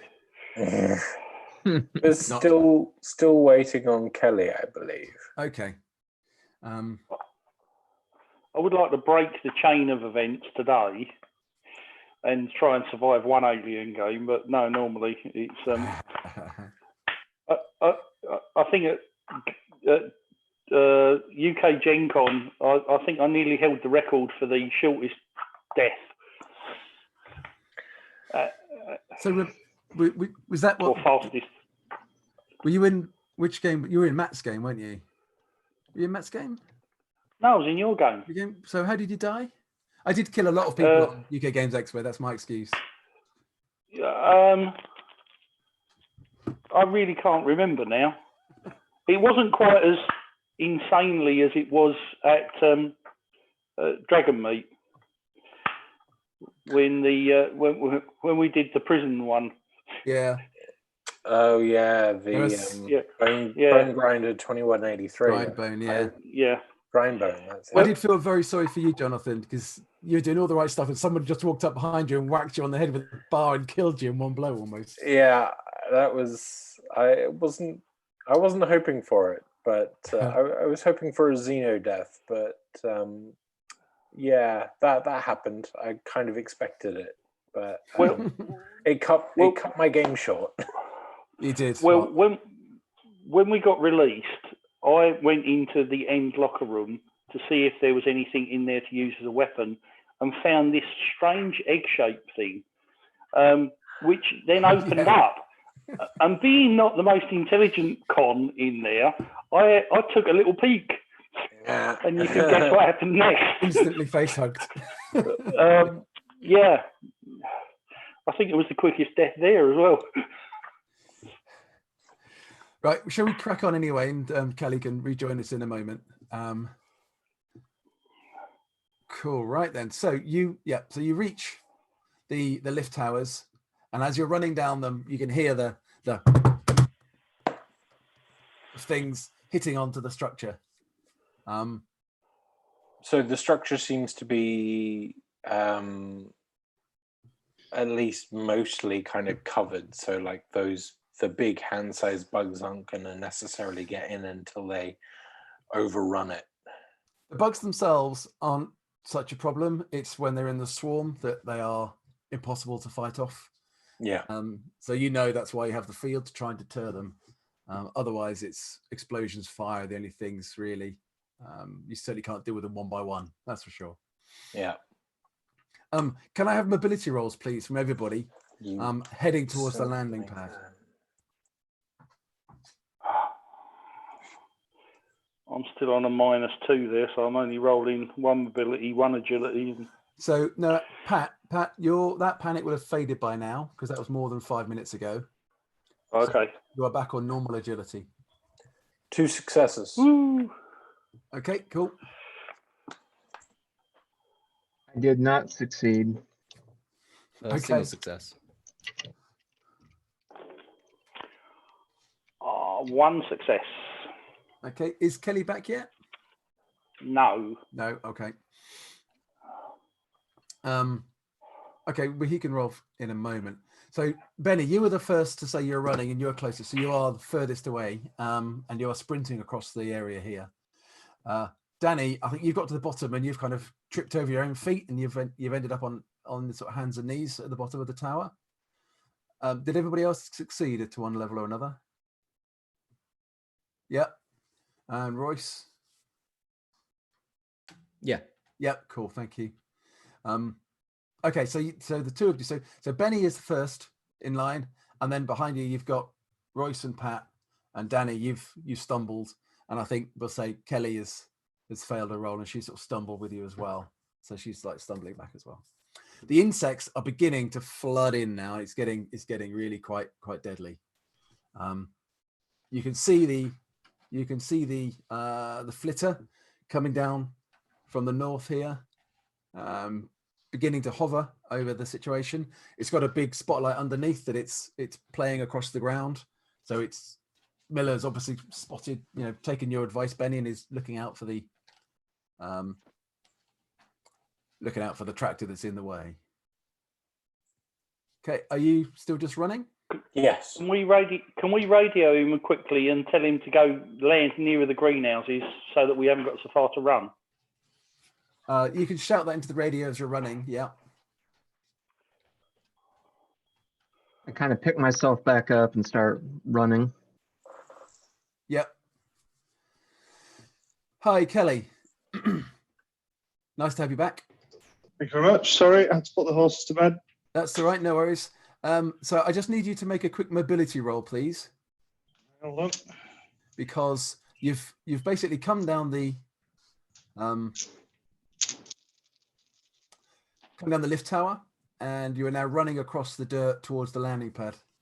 Not a single success, not one. No. So again, you sort of lose your footing as you're coming off the bottom of the lift tower and end up on your hands and knees down at the bottom. So Pat, you're shouting out on the radio to land near the greenhouses. Yeah, because then we haven't got so far to run. Yeah. Okay. I would like another mobility roll, please, from all of you, as the insects are now sort of streaming along the ravine and are now beginning to flood.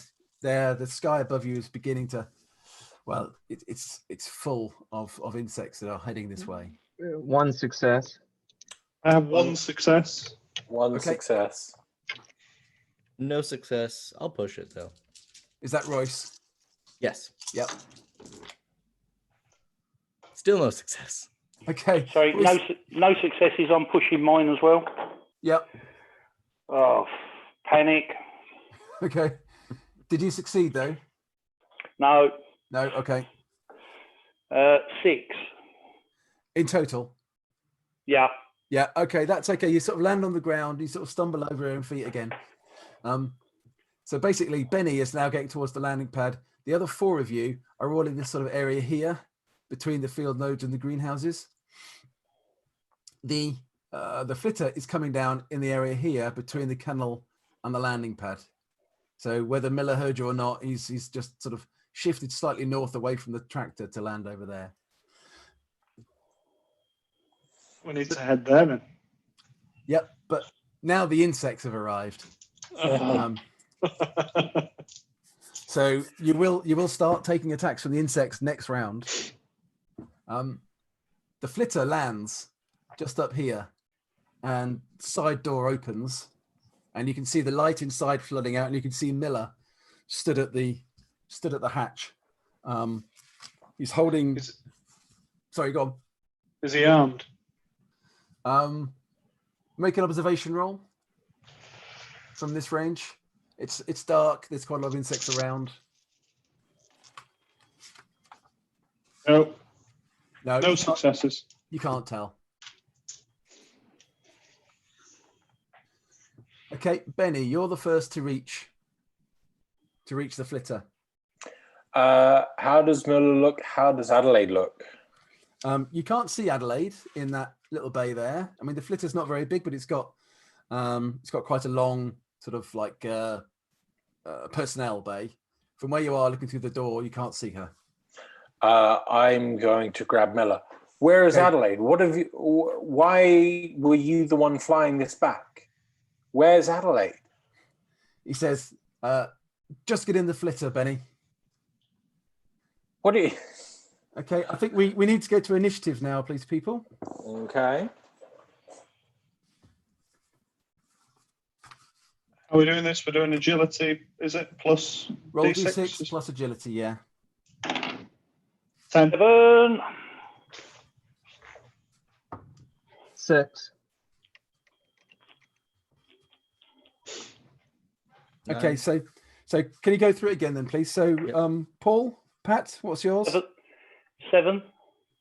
Royce, 9. 9. Peyton's gone. Kelly, 10. 10. Benny 9. and Danny, 6. 6. Okay. So 10. Kelly, you go first. So you are still closing. So you can use this action to close with the. Yep. I will do that. Yeah. Okay.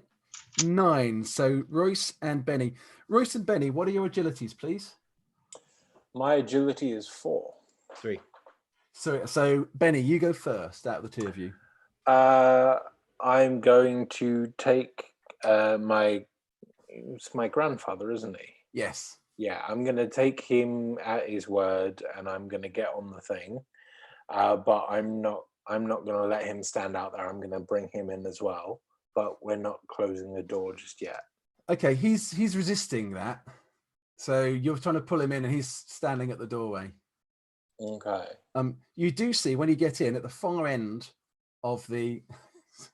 Sorry, one of my cats decided to join in. Mind out, Dex. Off you go, buddy. Jonesy. You do see Adelaide at the far end. She's conscious, but she's been gagged, and her hands seem to be tied behind her back, and her ankles are tied together. Okay. That's the end of your action, Benny. Okay. Royce.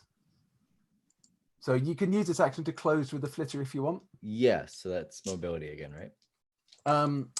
No, you're okay. You can just close right now. So Okay. Then that's I will. fine. Okay. But now it's the insects. So those of you who are furthest away, which is Pat, I think it's Pat and Danny. Pat and Danny, you're both kind of in the leading edge of the insect swarm, and you both take an attack.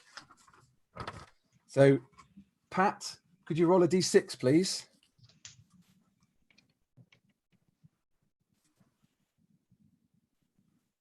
Five. 5. Feeding frenzy. The swarm is hungry and tries to eat anything it can envelop. All characters inside the swarm, which is you and Danny, suffer an attack roll with 6 dice. 6. 6. Ooh.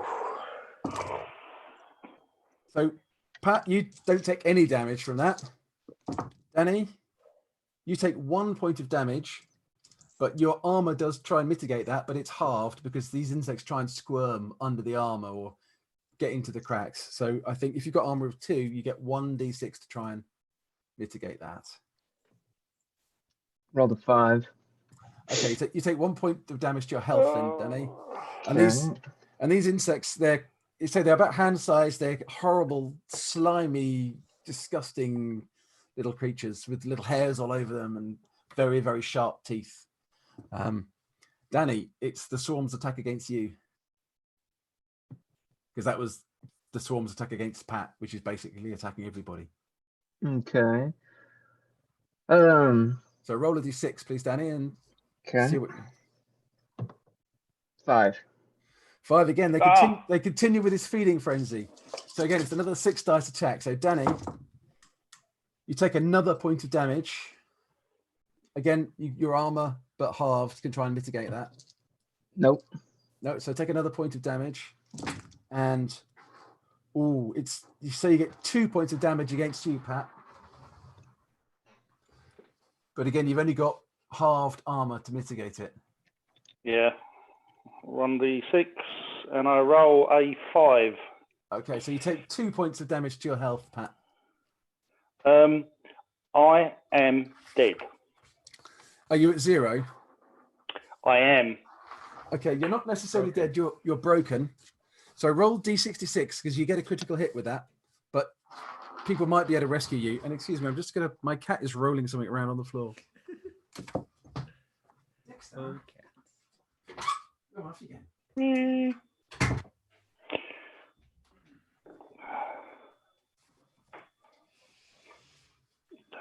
Pat, these things have got under your armor and they're like chewing at you, and you've kind of fallen down, desperately squirming, trying to get them off. Have you rolled your critical hit yet? I have 23. 23. Broken hands. So basically, they've torn a hole in one of your hands, but you're down and broken, and will need help to get to the flitter. So it is now. It would be your action, Pat, unfortunately, but you've. Lying on the floor being eaten by bugs. Yeah. Danny, it's your action. Well, Danny's just going to keep on running towards that flitter. Yeah. Okay. Cheers, mate. As you run towards the flitter, Miller has an action, and as you run up, Royce and Danny, Miller raises his arm holding a pistol and says, "McCoy's only, or the little Hatfield girl gets it." Is it still my turn? Next round. So Okay. It's Kelly first on 10s. So did that not happen when I closed the distance? Sorry? I had previously closed the distance up to there as well. Yes. Yep. You're there. Yeah. But it's your action is not yet. Okay. Well, I'm just wondering if that had happened then too, because I'm not a McCoy. Things are simultaneous. Yeah. Okay. Yeah. So he's pointed. Yeah, the gun is being pointed. He's saying McCoy's only on the flitter. All right. Right. Am I close enough to board the ship yet? Board the flitter? Yes, you are. Right. In that case, I'm going to board the flitter and head straight for the cockpit. Yeah. Okay. Benny. Yes, Benny, it's your action. I am seeing this side of Miller that my grandfather that I just do not like, and where I was previously trying to pull him on, I've stopped that. And I'm not quite pushing him off, but I'm letting him deal with that and just being like, cool. Well, if the flitter's going to take off without him, the flitter takes off without him. Kind of like giving Kelly a look, seeing Adelaide tied up there as well. Okay, but you're not trying to restrain Miller or anything? No, because I don't want to get shot. No. Okay. I mean, you're behind him at the moment, so he's now looking out of the flitter. Oh. You're on it. Okay. Well, I might. This is Sparta him and give him a kick, a close combat to kind of push him away. Are you trying to? You could give him a shove to try and push him out of the flitter. Yeah. Okay. Yep. So that's a close combat roll.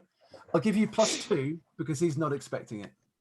Okay, so that's 5 plus 7. 5 plus 2 is 7.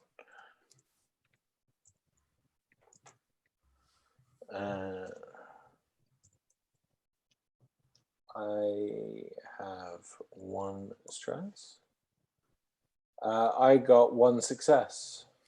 Yeah, so it's not a resounding success, but you shove him enough, and he kind of stumbles and is forced to sort of jump out of the flitter onto the ground outside, but you haven't flattened him or anything. 9, Royce, it's your action. So you've seen Benny come up behind Miller, give him a shove, and Miller's sort of landed kind of right in front of you on the ground outside the flitter. All right. I think it's time to use my father's gun. Ooh. Okay. So you can draw it, which is a fast action, and then you can fire it as a slow action. Right. So ranged combat, I have 5 dice. It is my signature item, so that gives me another. No, that if you interact with it, it can reduce your stress. Okay. It doesn't. But give you it does have bonus. a bonus, so I get another from that. You get the weapon bonus, absolutely. Yep. And so that leaves me with 8 total dice.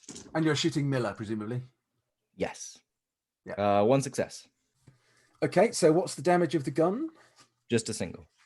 Okay. So there's where's Miller gone?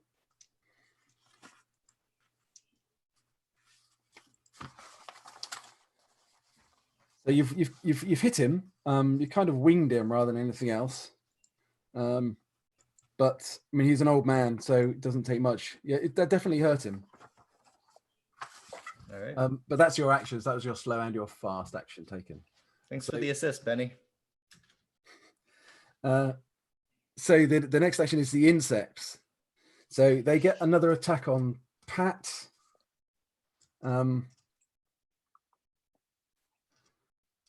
Yeah, Pat, did you want to roll a d6 again just to see what attack they do on your prone body, see if there's anything left of you? How dead I am? Yeah, okay. Because you're not dead yet. I rolled another 5. Another 5. Okay, so that's another attack. Okay, so they do 2 more points of damage. At best, you only mitigate 1. I think from that you've probably been eaten. I am brown bread. I'm sorry, Pat, you've been eaten. These things are now making mincemeat out of you. Salute you. Pat screams. Take your attention away from the confrontation for a moment, and you suddenly realize how close this insect swarm is, because it will be all on you in the next round. Pat, so it's now Danny. Danny, it's your action. Would I be like right there at the flitter right now? Yep, you are right at the flitter. Yeah. Okay. And what's the Hatfield's name? The older one. The Miller McCoy. Yeah, Miller McCoy. That's it. Yeah, yeah. So he's Kelly and Peyton. He's Kelly's father-in-law. Peyton's But he's kind of on the ground now, isn't he? So he's still on his feet. He is on the dirt out of the flitter. He has been shot. I'm gonna try to get a stab in on him with my knife. Yep, you can do that. So again, you need to draw it and then attack. Yep. But that's fine. Sure. You can do both of those. Yep. So the bonus one, that means the bonus dice. Yes. Yes. Okay. And then close combat and stress. So Miller sees this coming, so he's going to try and dodge it with his close combat, which isn't great, but he's going to try anyway. One success. Yeah. Okay. He got 1 success as well. So you can push your die roll if you wish. Yeah, I'll push it. Okay. So take an extra point of stress. Okay. So he sees you coming. You can see him putting in a block to deflect your blow. And do I leave the 1 success I already had, or yeah, I reroll so, all of them? Yeah. You re-roll all except for the success. Okay. So you keep that success. Yeah. 1 more success. Okay. So 2 total. Yeah. Yeah. You drive the blade into him. He's not a tough guy. He's going down. I need you to roll D66 for a critical hit against him. Okay.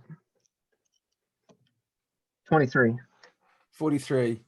23. Okay. 23. Yes. Okay, so he put up his hand that's not holding the gun to try and block your blow. The blade's gone straight through his hand, and he's fallen on the ground. He's dropped his gun. He's holding his hand with your blade stuck in it. It's just kind of like screaming, and he's broken, so he's basically out of the fight. Kelly, it's your action because Miller's down. Okay, right. He's my father-in-law, not related in blood. I just need to get us going. I'm going to shout to Danny, get on board, and we're going to get out of here. I'm going to pilot this thing away from the insects, and we'll head to the whatever it is. Away. We'll head away. Okay, so you're shouting and you are getting yourself into the pilot seat because the engine is the engine is still running on it at the moment. Yeah, that was the plan. Yeah. Okay, Benny, it's your action. I'm gonna go into the flitter and untie Adelaide. Yeah. Okay. And see what she has to say when I take out the gag. Okay, it'll take you your round to undo all of that. Yeah. Yeah. See, say, oh, are you okay? Yada yada yada. So yeah. Okay. Royce. Get into the footer. Yep. Okay, you can do that, and there's nobody blocking your way. When you're on board, you can see Adelaide at one end, bound and gagged, but Benny's sort of leaning over her. I'll head over to that. Yeah. Okay. Okay. Somebody now close the door. But now the insects hit. Danny's still outside. So the door is open. The vehicle will take a hit from the insects, and Danny will take a hit from the insects because he's outside. Danny, did you want to roll yours first? Okay. Roll 1. 6. 1. Consume. The swarm consumes everything in its path, making it healthier. So if you were trying to drive it off, it would be harder to drive it off. But it doesn't do any damage to you, but the swarm is eating anything it can get its hands on, including the flitter. Who would like to roll d6 for the flitter? I'm in the pilot's seat. I can do that. Kelly? Yep, Kelly. 1. 1. Okay, again, the swarm is kind of attaching to the outside of the flitter. It's not seemingly doing it any particular damage at the moment, but there's insects thudding against the glass and thudding against all the body and everything. Okay, next round. No, sorry, Danny. It's your action, Danny. Jump into the footer and slam the door shut. Okay, because you're now under attack by all these insects, I need you to make a mobility roll to do that, please. Okay. Just try and keep the tension to the last.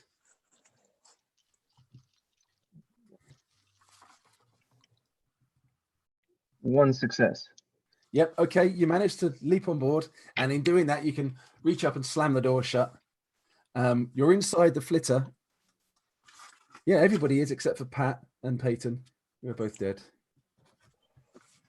Next round, 10s. Kelly, it's your action. I'm going to pilot this thing out of here. Yeah. Okay. You have pilot skill? I do. Piloting 1. Yep. Cool. Because of the weight of the insects on it, you're at -1 dice. Okay, so that's 4 dice. And this will get worse as time goes on.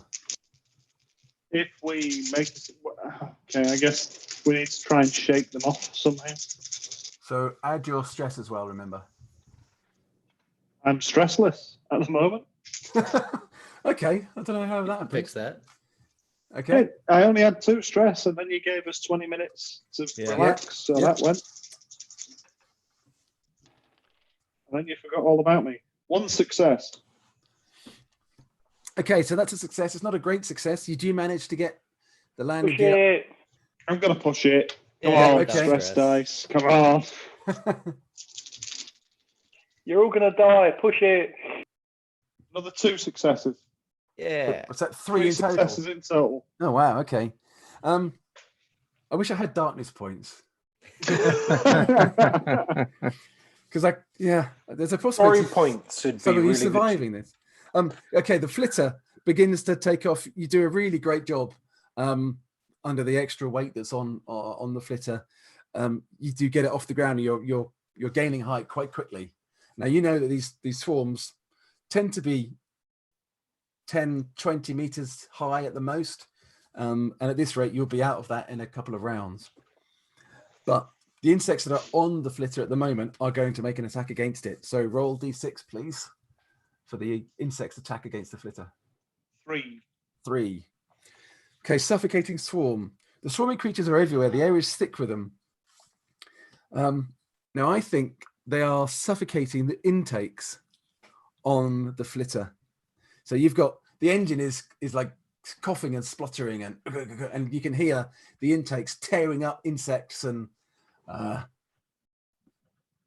think you need to make an immediate pilot roll as you're suddenly losing power. Right. Okay. Goes back to piloting. I'm assuming that there's not inhibited in any way. So it's just 5 dice for piloting. Yep, you can make a normal roll. Plus my stress.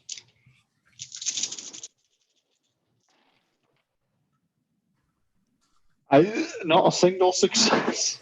Okay. I'm going to push it. I'm going to push it. Yeah. Take an extra stress die. Use a story point if you've got one. I've got a story point. Burn the story point. Yeah, we'll burn the story point. Okay. So the story point gives you 1 success. Right. It replaces the roll completely. So you don't get a chance to roll any dice. It just gives you 1 success. That's One's not going to be enough, though, is it? It'll be enough. It'll be enough to stop you losing altitude at this moment. Yeah, this is just defense against their attack. Right, we'll just take that one. Okay, so you kind of recover it. The engines are still spluttering, but you've managed to get a bit more power out of them, so the flitter is not going down. Inside, Benny, as you take Adelaide's bindings off, she punches you. She's not very good. She's not very good at close combat though, but she's punching you. Okay. She hits for 1 point of damage. Your protective clothing will mitigate that. Yes, I've got. It gives me a protection of 2. Rating. So roll 2d6, and for every 6, you reduce the damage by 1. Roll a 2B is. I don't have any 6s. Okay, so you take 1 point of damage to your health. Okay. And she's screaming at you in hysterically. It's like, because where's Pat? Where's Pat? Pat's not on board. We've got to go back for Pat. I don't know Pat's fate, so I'm just going to kind of like almost like restraining her, but in a gentle way of just trying to be like, hold there. And I was like, okay. It's like, but I don't know what to say. So I'm just going to be like, I'm just going to hold her instead. Okay. Make a close combat roll to restrain her. Okay. And this will be opposed, so she's going to roll against that.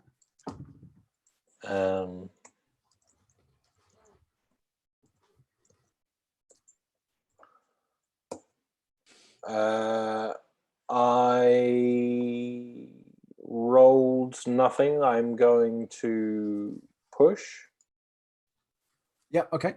I got 3 successes, but I got 1 panic. The panic roll that the dice bot has given me was tremble. You start to tremble uncontrollably. All skills roll using agility. All right, -2. Okay. -2. I hope that's okay. That's okay. Yeah, absolutely. Yeah. That's fine. So you've managed to grab. You got 2 successes, you say? Yeah. Yeah. Three successes, 3. actually. Okay, so she only got 1, so she is resisting, but you've managed to give her basically a bear hug to try and stop her hurting herself or anybody else. Yeah. But you start to tremble with all of that at the same time. Yeah. Okay. It's dramatic. Danny and Royce, did you want to do anything? Danny's just gonna like jump in the cockpit up front. It's a 2-seater, I'm assuming, right? Yeah. Do you have piloting skill, Danny? No. Okay, so you can't lend any help to Kelly, but okay, fine. Royce? Just making sure Benny doesn't do anything, I don't know, too aggressive. Yeah. Okay. Cool. Right. Next round, Kelly. You need to make another piloting roll to pull yourself out of this cloud of insects. Right, happy days. All the dice, all the stress. 1, 2, 3 6s, no stress. Okay. Yeah. Remarkable. You burst out of this swarm of insects like something out of a cloud, and yeah, you're free of them. You're free, and you're free to navigate. So we should navigate to the colony. So the flitter doesn't have a range to get all the way to the colony, but it can get you away from here and away from the insects. Okay. It'll get you close enough to do a distress signal to the colony. Danny, thoughts? Let's head for the colony. Even if we don't get all the way there, we can get a distress signal off. Yep, go for it. Let's do that. Okay. Yeah, Benny, you're still having to hold on to Adelaide as she's spending quite a lot of time before she subsides, sort of exhausted. She's hysterical, very, very, very, very upset. Royce, did you want to do anything? No, just kind of slumped down into a seat. Yep. Okay. So you managed to go about 500 kilometers in the flitter.